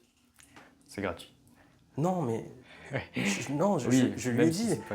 je lui ai dit, mais elle m'a demandé combien ça coûte. J'ai dit, mais ta seule question, c'est ça? Ouais. Mais même ça te coûtait 50 000 euros, quoi. On en revient à la psychologie de Ouais, ah, c'est trop cher, alors qu'au final, ça te prend 4 jours pour une non, je lui ai dit, ça présentation. coûte 192 euros par an. Voilà. Rien du tout, quoi. Ah, mais tu sais ce qu'elle m'a dit? Ouais, mais ça, plus ça, plus ça, plus ça, au final. Mais attends, mais j'en reviens pas. Donc il y a des gens qui sont pas prêts. Clairement, il y a des gens qui sont pas Ok. prêts à entreprendre. C'est même pas par rapport à l'IA, quoi. Il y a des gens qui sont pas prêts à entreprendre parce qu'ils sont pas prêts à investir sur eux-mêmes. Donc à un moment donné, quand tu as un outil qui est capable de changer ton business model et de te faire gagner 4 jours de travail, ta question ne doit pas être combien ça coûte. C'est pas Combien ça. d'autres outils comme ça IA qui existent? Ben voilà, c'est exactement ça. C'est pas grave combien ça coûte. C'est qu'est-ce que je fais avec, quoi. Donc, je sais pas si elle l'a implémenté dans son entreprise ou pas, parce que il y a des choses ça m'a freiné, quoi. C'est-à-dire qu'à un moment donné, il faut avoir des réflexes et c'est pas les bons réflexes, quoi. Donc, la question à se poser, c'est pas combien ça coûte. C'est ouais, comment je l'implémente, qu'est-ce que je fais et comment je l'utilise. Donc voilà. Après, bien évidemment, on ne va pas prendre 36 outils IA avec 36 abonnements à 20 euros. Non, il faut répartir. Voilà, moi je teste des outils IA tous les jours, j'en teste un, quoi. Donc, parfois, je prends des abonnements pas annuels et parfois, très souvent, je paye 15 euros ou 20 euros pour rien. Mais j'ai testé, je sais que ça ne me va pas.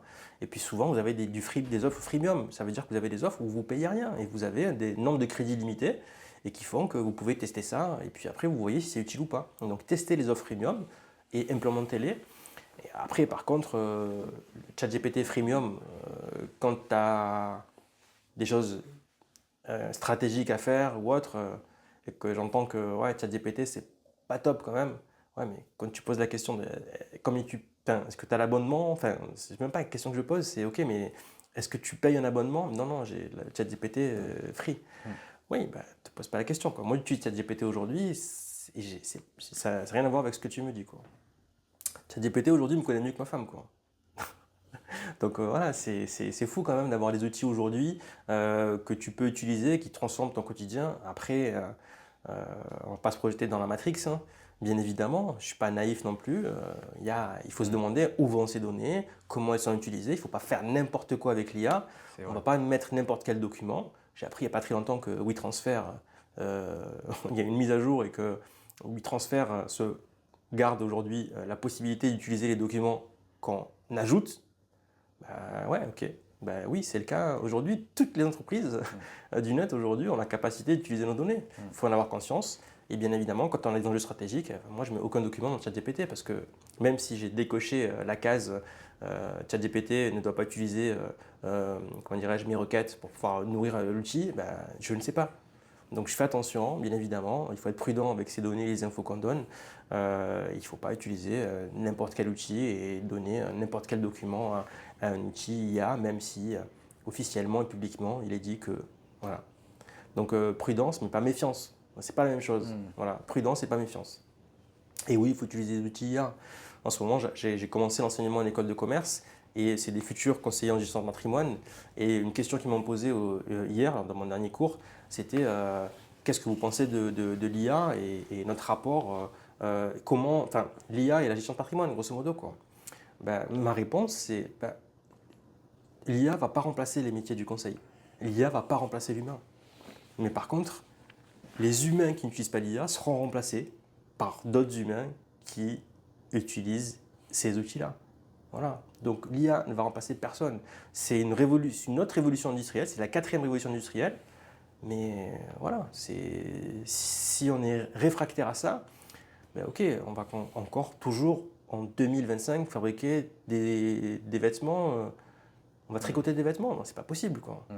Donc il faut évoluer avec son temps, être prudent mais pas méfiant, et il faut tester, il faut avoir une veille quand on est entrepreneur ou pas, hein, peu importe, il faut avoir une veille sur les outils IA qui sortent parce qu'il y en a tous les jours, tous les jours, tous les jours, tous les jours.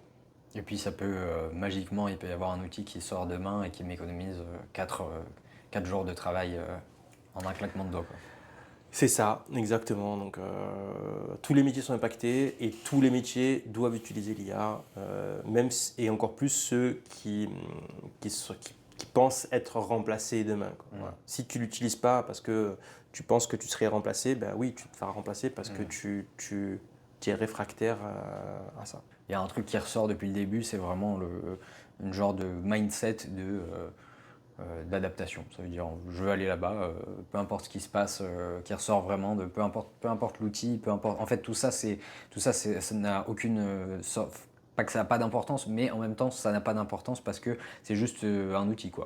Si j'ai pas cet outil, j'en prends un autre et puis je continue à avancer, et ça évite de se retrouver parce que je me rappelais de mes enseignants quand j'étais à l'école primaire, au collège, et il y avait déjà une fracture technologique, il y a une fracture de langage aussi, parce que on a un vocabulaire un peu particulier. Ouais. Ta fille doit parfois peut-être Ça avoir commence. j'ai une petite sœur qui a à peu près le même âge, Ça donc, commence. des fois il y a des mots, je me dis oh non, ça y est, Ouais, je suis en train de lire, et d'une certaine façon, il y a cette fracture-là qui est en train de s'accélérer encore plus avec la technologie, donc c'est sûr qu'il faut vraiment se former.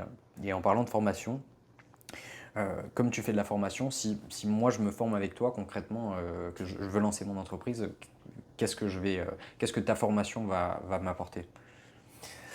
Alors, ça fait maintenant 3 ans et demi que je fais de la formation, et j'ai remarqué avec le temps que je faisais des formations dans la journée. Donc, c'était du one shot, je voyais des entrepreneurs, je leur disais voilà, comment je choisis une statut juridique, D'accord. quelles sont les solutions pour optimiser votre fiscalité, vous en aurez besoin dans 2-3 ans, maintenant aujourd'hui, comment on enseigne les OKR. Ça, c'est ok, top, c'est bien, ils sont venus, je les ai formés, ils ont appris des choses. Sauf qu'ils ne les appliquent pas. Ils ne les appliquent pas, pourquoi? Parce que le lendemain, ils retournent dans leur business, ils retournent dans leur vie, tu te fais happer par le quotidien, les clients, les réclamations, le développement, peu importe, les employés. Mais même si tu as le savoir, tu ne l'appliques pas. Donc ce qu'on a décidé d'implémenter au sein d'ENEA Formation, c'est aujourd'hui un programme d'accompagnement, comme il en existe pléthore. D'accord? C'est mon accompagnement à moi, c'est mon expérience, 25 ans de finance, 20 ans de banque, 5 ans de gestion de patrimoine et de DAF, que j'ai condensé en un programme de formation de 3 mois. Aujourd'hui, j'ai décidé de faire 6 demi-journées de formation. Pourquoi? Parce que je forme des entrepreneurs. Ça veut dire quand ils viennent en formation, d'une certaine manière, ils perdent du chiffre d'affaires parce qu'ils monopolisent du temps. Donc, je ne veux pas leur bloquer une journée. Je fais 6 demi-journées de formation sur 3 mois. L'idée est de les accompagner dans le temps à implémenter des solutions comme les OKR, comme des stratégies de développement patrimonial ou d'optimisation fiscale, des stratégies d'investissement. Donc l'idée, elle est là, de les accompagner dans le temps. Pourquoi 3 mois? Parce qu'on viendra progressivement faire du 1 an progressivement, mais aujourd'hui, je commence par un programme de 3 mois. Et l'idée, c'est de les accompagner dans leur évolution entrepreneuriale et de les accompagner à passer à l'action. D'accord? C'est ça le plus important. C'est OK, voilà ce qu'il faut faire, parce que je ne le sais pas, je ne les connais pas encore. Et ensuite, comment on prend ces actions-là et on les implémente dans ton entreprise. Alors, je ne serai pas en accompagnement permanent pendant 3 mois, mais je suis en disponibilité asynchrone. Sur son programme d'accompagnement de 3 mois, je fais un rendez-vous mensuel, du coup, avec chaque entrepreneur. Je limite ça forcément à 10 entrepreneurs parce que j'ai d'autres métiers, hein. Eh oui, J'ai la family office, j'ai la partie DAF. Donc la partie formation pour moi elle est essentielle. Mais j'ai d'autres métiers que je veux continuer à faire parce que je suis passionné. Et donc du coup je limite, j'investis du temps mais je le limite en rendez-vous mensuel et je me rends disponible. Pour l'instant je n'ai pas limité cette disponibilité asynchrone. Mais si je suis trop sollicité, je la limiterai. On verra avec le temps. Donc c'est aujourd'hui que c'est comme ça que j'accompagne les entrepreneurs et les futurs entrepreneurs, parce qu'il y a de tout un petit peu dans ces programmes de formation. Et s'il y a besoin de plus d'accompagnement, 2-3 mois, on verra pour créer autre chose. Mais voilà. Et l'objectif, elle est pas, comment dirais-je, elle est tout simplement, c'est aussi clairement de faire en sorte que mon objectif, il est de faire en sorte que les personnes qui intègrent la formation se développent, que je les accompagne à se développer aussi, pour qu'elles soient en capacité demain de peut-être solliciter mes services sur un accompagnement de family office et de DAF.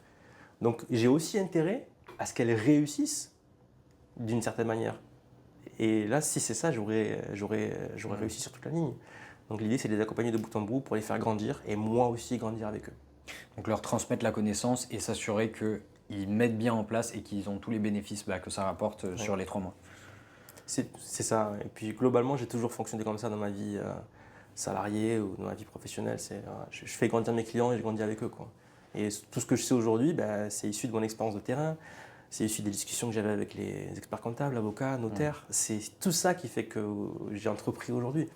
Donc grandir et voilà, les faire grandir et grandir avec eux, quoi. Aujourd'hui, t'accompagnes, c'est quoi typiquement les typologies de clients que tu vas accompagner principalement? Parce que je ne sais pas combien tu gères de clients, mais Alors, sur toutes les activités confondues, j'ai une centaine de clients, mais avec l'accompagnement de proximité dont je t'ai parlé, du coup, sur la partie DAF et Family Office, elle est concentrée sur une minorité de clients. C'est une dizaine de clients que j'accompagne sur ces deux casquettes-là parce que ce sont des honoraires qui sont plus élevés. Et donc, forcément, ce n'est pas la majorité de mes clients. Mais voilà, c'est avec eux aujourd'hui que j'apporte un max de valeur ajoutée. Parce que voilà, les honoraires pour lesquels les conseils que je donne, je suis payé à juste valeur par rapport à la stratégie que j'amène et autres. L'objectif pour moi, c'est toujours de faire en sorte qu'il y ait un ROI supérieur pour le client. Si il me paye plus que ce que je lui rapporte, c'est qu'il y a un problème à un moment donné. Et moi, ce n'est pas la manière de travailler. À un moment donné, je suis capable de dire à un client, écoute, cette année, je t'ai rien apporté, je te rembourse, quoi. C'est pas ma manière de travailler. Donc l'idée, c'est d'être éthique dans ma manière de faire. D'ailleurs, éthique, c'est le nom de... Aujourd'hui, mon entreprise en gestion de patrimoine, elle s'appelle Éthique Conseil, quoi. Enea, c'est sur la partie DAF et la partie formation, et éthique sur la partie gestion de patrimoine. Et sur cette partie-là, j'accompagne des personnes qui sont de confession musulmane et qui souhaitent se développer sans appel à la dette, sans le levier de l'endettement bancaire et sans le levier, sans le taux d'intérêt. Voilà.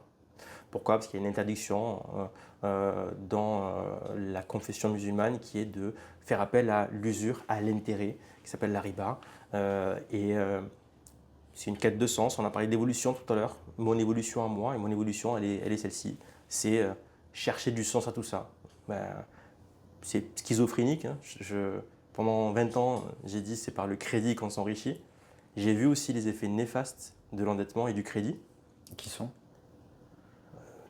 Des familles bousillées, et des vies bousillées parce que tu as une affaire qui est partie en liquidation judiciaire, tu as été caution solidaire parfois de crédits qui vont jusqu'à des millions d'euros. Caution solidaire, ça veut dire que en gros, c'est toi qui vas payer. Caution solidaire, ouais, ça veut dire que tu es engagé personnellement. Et donc du coup, la banque, elle va faire appel aux garanties. La caution solidaire, ce n'est pas la garantie première.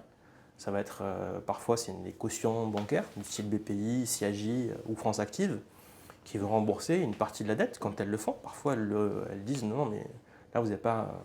La virgule, elle n'est pas au bon endroit, donc je ne paye pas. Et donc, du coup, la banque va faire appel en totalité ou partiellement, appel à ta caution solidaire.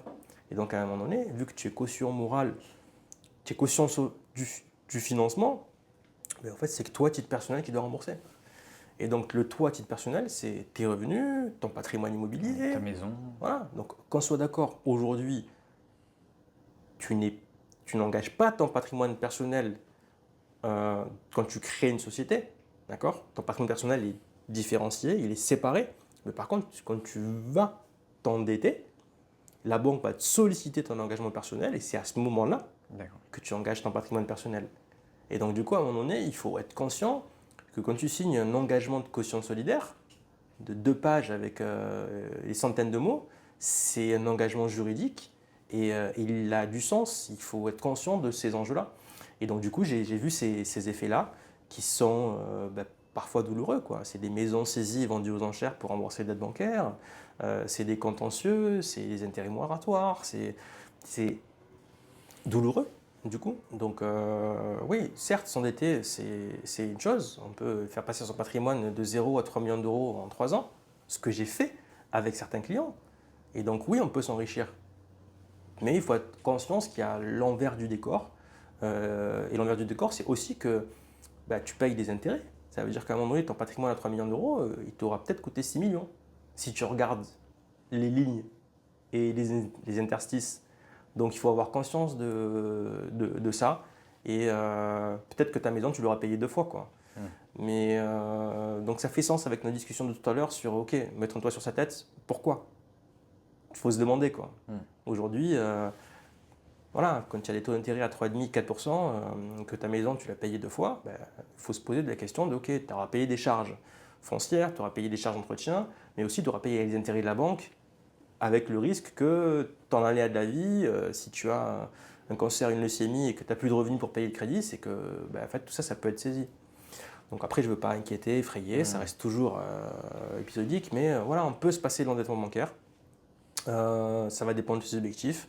Et il y a des solutions aujourd'hui pour se passer de l'intérêt, du coup, et de l'usure qui va avec. Donc c'est pas l'emprunt, mais c'est vraiment l'intérêt qui est problématique, Oui, c'est ça? tout à fait. Ok. C'est l'intérêt, c'est l'usure D'accord. qui va avec. Et donc c'est ça qui est considéré comme étant illicite dans la religion musulmane. Et comment on fait pour du coup s'enrichir autrement? Alors il y a des solutions de financement qui permettent aujourd'hui à des banques d'acheter le bien pour toi et elles vont te le revendre. Tu vas payer, c'est pas un intérêt que tu payes parce qu'en fait c'est un contrat commercial, c'est la banque qui achète le bien pour toi et elle te le revend avec sa marge bénéficiaire. Et donc ça, c'est pas considéré comme étant de l'usure et de l'intérêt. C'est pas la solution que je recommande. Et aujourd'hui, moi j'accompagne mes clients à passer par des solutions plus créatives et imaginatives. Je vais en aborder une que j'ai vue moi dans ma carrière en tant que banquier. À l'époque, je finançais des commerces, les boulangeries, les boucheries. Et il y avait toujours, rarement, je dis toujours, mais c'est ça très très rare, partiellement ce qu'on appelle un crédit vendeur. Ça veut dire que c'est le vendeur qui va te faire crédit à toi. Et tu vas rembourser une partie de la dette au vendeur. J'avais entendu la même. En fait, j'étais pas sûr si c'est quelque chose qui est faisable en France, mais j'avais entendu justement un podcast. Encore une fois, c'était un podcast d'un Américain qui fait de l'immobilier à volume extrême, et il y avait un jeune entrepreneur qui lui apprenait que en fait, tu pouvais racheter une maison au particulier et en fait lui payer à la place de payer la banque, tu payes le particulier. Je savais pas que c'était fonctionnel aussi en France. Alors, comme dans tout ça, c'est que j'ai été banquier 20 ans et je pensais connaître mon métier, alors que en fait, le banquier, il a une palette de produits, une palette de services et il maîtrise tout, il doit tout maîtriser, mais il ne peut maîtriser que 10 à 20 ou 30% de chaque sujet. Il n'est pas expert, le banquier. Je suis devenu expert quand je me suis formé, que je suis sorti de mon métier et où j'ai appris, je suis allé au fond des sujets. Même si cette notion-là, je l'avais quand j'étais banquier, en fait, aujourd'hui, ça, je l'applique avec mes clients. D'accord? Là où je veux en venir, c'est qu'en termes patrimonial, il y a des tas de choses à faire. Tout dépend de l'objectif, de la problématique. Là, je te parle du crédit vendeur, mais il y en a une dizaine d'autres de solutions. Je ne vais pas toutes les évoquer, on n'a pas le temps, et puis C'est sûr. tu ne m'as pas payé. Non, je plaisante. Mais l'idée, c'est de faire réfléchir. C'est ça l'enjeu, c'est ça la discussion. Et très sincèrement, si tu savais le nombre de conseils gratuits que je donne, c'est pas grave. Déjà, j'en ai eu plein. C'est pour ça que je fais des podcasts d'ailleurs. Voilà, moi, fais quoi. À la limite, prends mon savoir, fais-le quoi. Mais le problème, c'est que je sais que les gens ne passent pas à l'action ou ne savent pas comment passer à l'action. Donc on aura toujours besoin de moi de professionnels du conseil. Parce que ce qu'on paye, ce n'est pas l'idée ou la stratégie, c'est le passage à l'acte. C'est pour ça que j'ai aucun souci, moi, à donner des conseils gratuits, quoi. D'ailleurs, si tu vas sur mon profil LinkedIn, parfois il y a des posts LinkedIn que je fais, ils ont 3 likes, ça me déprime. Enfin, j'ai fait un post LinkedIn sur la redevance de marque, il a fait 3 likes, je me dis mais c'est dingue. Quand je donne des posts à des centaines de milliers d'euros d'économie, personne ne le like.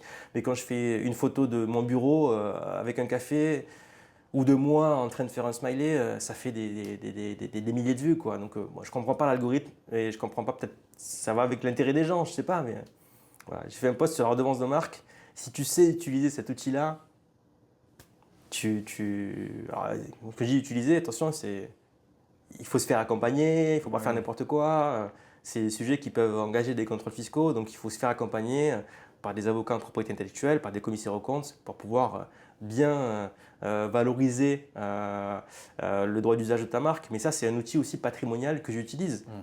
Mais quand je dis outil patrimonial, ce n'est pas moi qui implémente, c'est les partenaires avec lesquels je travaille ou bien les experts comptables, les avocats ou les commissaires aux comptes que tu vas solliciter.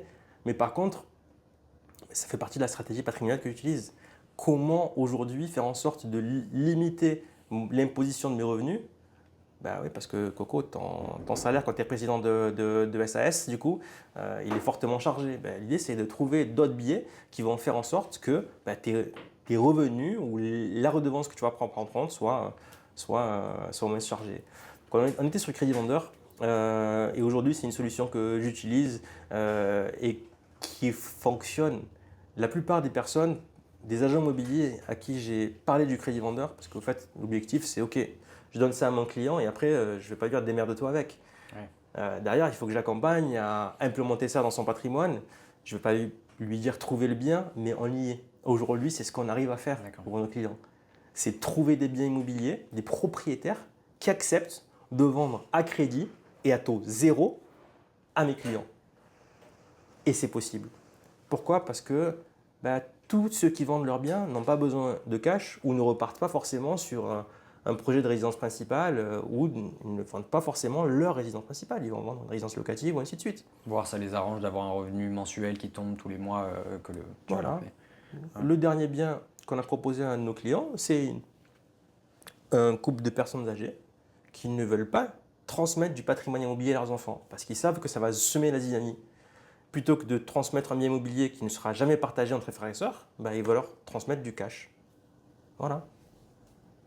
Et un crédit vendeur aujourd'hui, ce sera pour eux une rente tous les mois, d'accord? Parce qu'en fait, il y aura un bouquet initial qui sera payé par mon client à moi.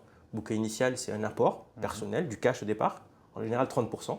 Comme quand tu achètes une maison de toute façon. C'est ça. C'est l'apport que tu donnes à la banque, tu vas le donner au propriétaire d'une certaine manière. Et le solde, 50 à 70%, sera lissé sur une durée négociée de gré à gré entre toi et les vendeurs.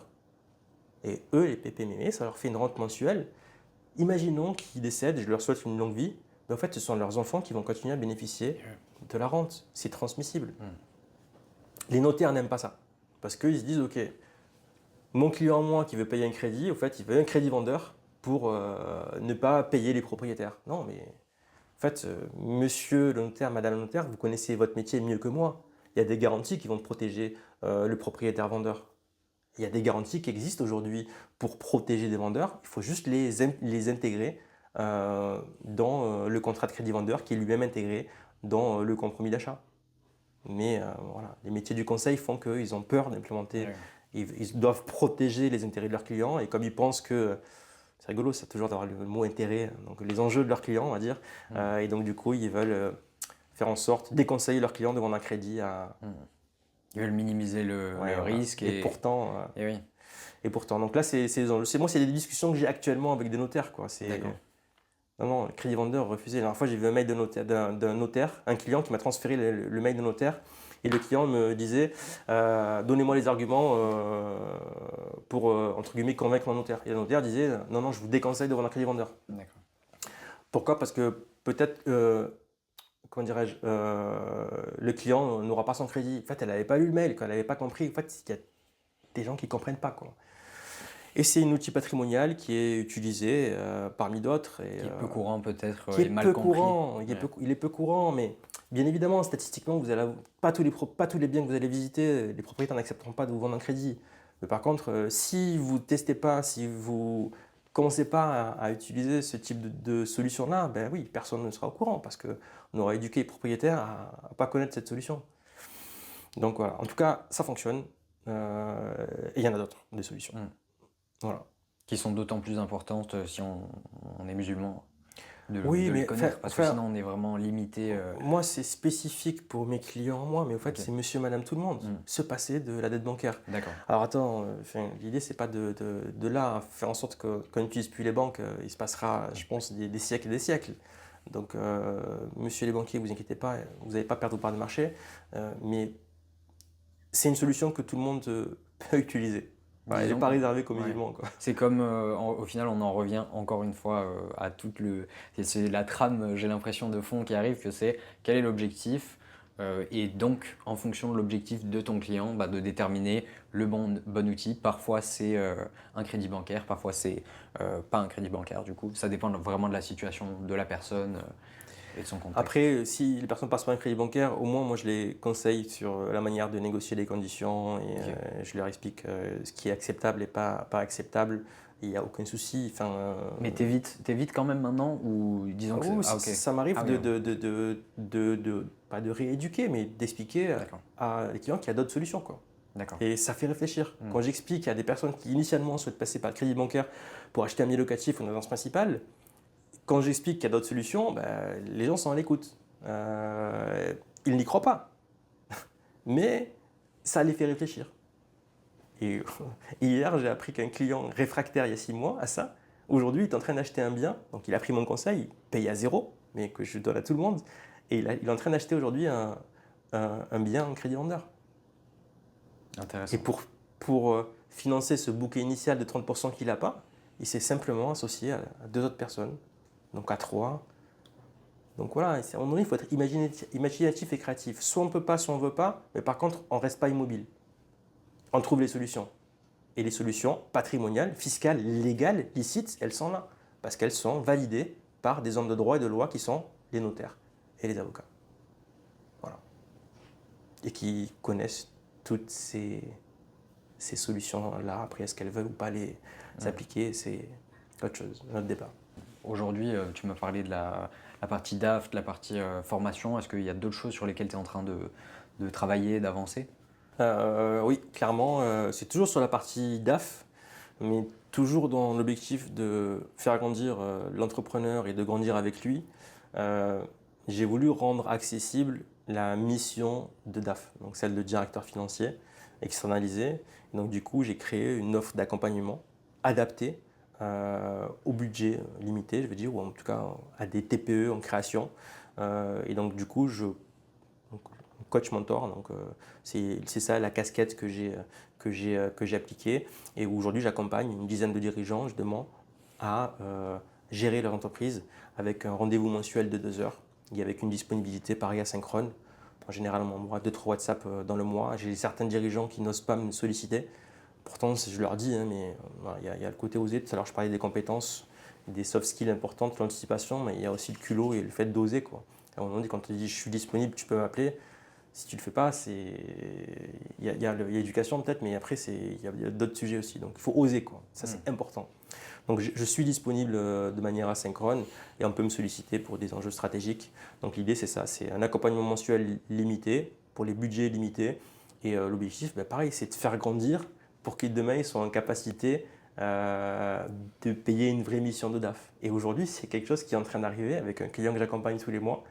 Et dans le projet est de déménager et d'acheter un entrepôt. Il n'avait pas les moyens d'acheter cet entrepôt. La banque ne le finançait pas, mais il voulait à tout prix y arriver. Et donc du coup, je lui ai donné une autre solution. Et là, c'est pareil, cadeau pour ceux qui nous écoutent, c'est le bail avec option d'achat. Quand la banque ne te suit pas, trouve les solutions. Bon, en fait, il va louer le bien jusqu'à être en capacité de l'acheter. D'accord.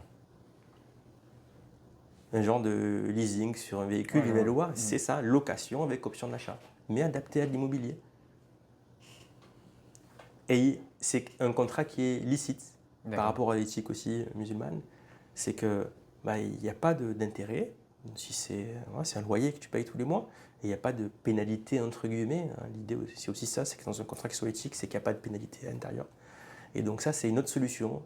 Je ne l'ai pas créé, hein. C'est quelque Ouais, chose qui qui existe. existe. Mais comment l'adapter à l'immobilier? Ben, ça existe depuis tout le temps. La location-accession. Quand tu es en HLM et c'est proposé hein, aux locataires des HLM, hein, ça s'appelle la location-accession. Tu es locataire de ton HLM Donc et tu payes dans tous les cas en fait. De toute façon, tu payes au final. Donc autant avoir l'option de le ouais, racheter c'est sur le ça. long terme. Ouais, en tout cas, dans les locations HLM sur les bails à loyer modéré, c'est proposé par les bailleurs qui veulent se désengager et donc ils proposent des D'accord. locations-accession à leurs bailleurs. À leurs locataires, ben, c'est pareil. Ils achètent en location avec option d'achat. Hmm. Et les loyers, bien évidemment, doivent être déductibles du prix d'achat final.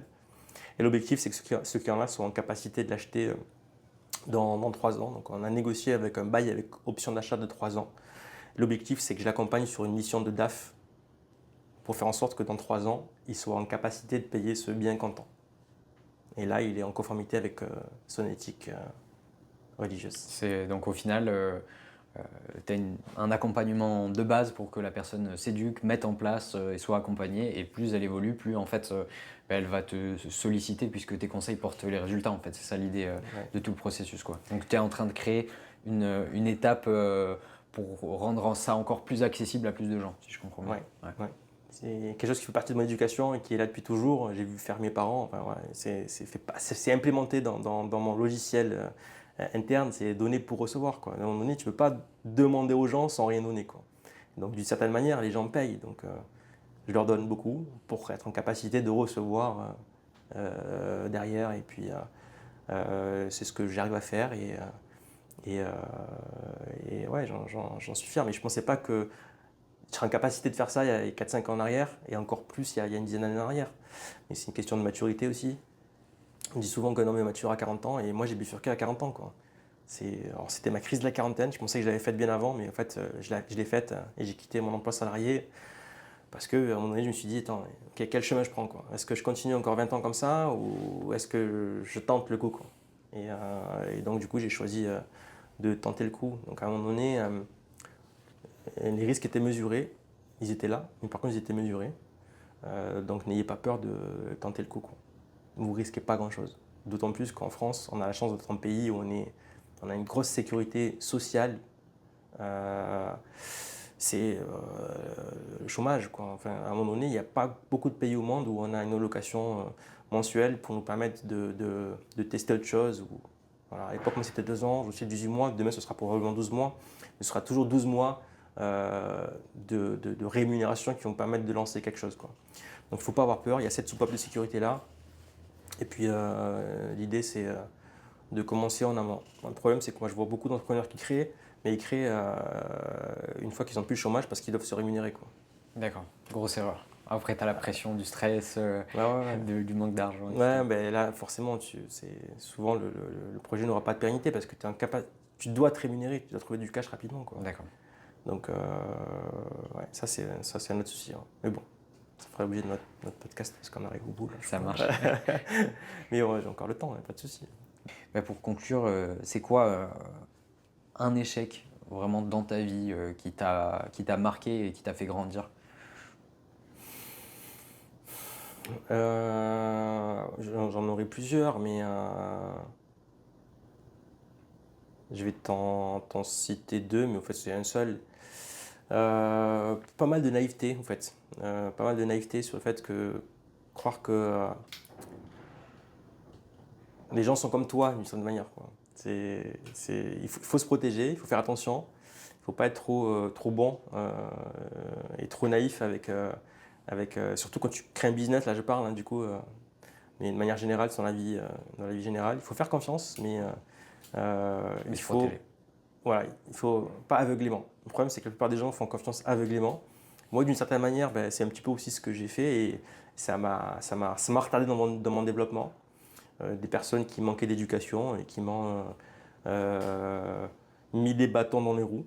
Mais je ne leur en veux pas, en fait, parce que ça part de moi, au final. C'est un mauvais choix de clients initialement, qui manquaient clairement d'éducation et qui m'ont pas payé sur une de mes premières missions. et, et qui m'a porté préjudice. Mais au-delà de ça, c'est ma faute, c'est pas la leur, quoi. Donc je leur en veux pas du tout, je les ai oubliés. Mais par contre, je les remercie aussi d'une certaine manière parce que ça m'a appris à, à faire attention. Tu les as oubliés, mais tu as gardé les apprentissages. Ouais, ouais, c'est ça, c'est ça. Et si je les recroise, je leur resserre la main dans la... Enfin, je leur dirai bonjour et tout, pas de souci. Je suis pas sûr que... parce que moi, je peux me regarder en face. Ça veut dire Mm. que eux regarderont par terre, moi, je regarderai droit dans les yeux, quoi. Donc, l'idée, elle est là, quoi. La deuxième erreur que j'ai pu faire, mais là aussi, c'est une erreur de naïveté, c'est quand on s'engage et qu'on signe un contrat, il faut le lire, ce contrat, même s'il fait 51 pages. Et si on n'est pas capable de lire et de comprendre ces 51 pages, on se fait accompagner par un avocat. Et là, ça fait sens avec un de mes derniers conseils, c'est que un autre des piliers essentiels pour un entrepreneur, c'est l'avocat. Pourquoi? Parce que tout le monde ne vous veut pas du bien et qu'à un moment donné, il faut se protéger. Et même si on a ChatGPT, ChatGPT n'est pas un avocat. C'est clair. Il est capable de lire des baux, il est capable de lire des contrats, mais par contre, c'est pas lui qui va te défendre demain s'il y a quoi que ce soit. Et c'est quand même l'IA, on est au début de l'IA, il y a des coquilles, surtout si tu l'as mal paramétré, toi, à la base. Donc faites-vous accompagner par les bonnes personnes. D'accord. Et pour moi, c'est essentiel. À tous mes clients entrepreneurs ou à tous les entrepreneurs que je vois en formation, je leur prends l'image des grandes entreprises qui ont tout un conseil d'administration, qu'on appelle un board en anglais. Et je leur dis, ben, convoquez votre board, constituez votre board. Et dans votre board, il y a moi, bien évidemment. Et après, il y a l'expert comptable, il y a l'avocat, le notaire, je vous l'espère, pour construire votre patrimoine, et votre mentor. Voilà. Donc l'objectif, pour quelqu'un qui souhaite entreprendre, c'est au préalable de se constituer son équipe à lui, de direction.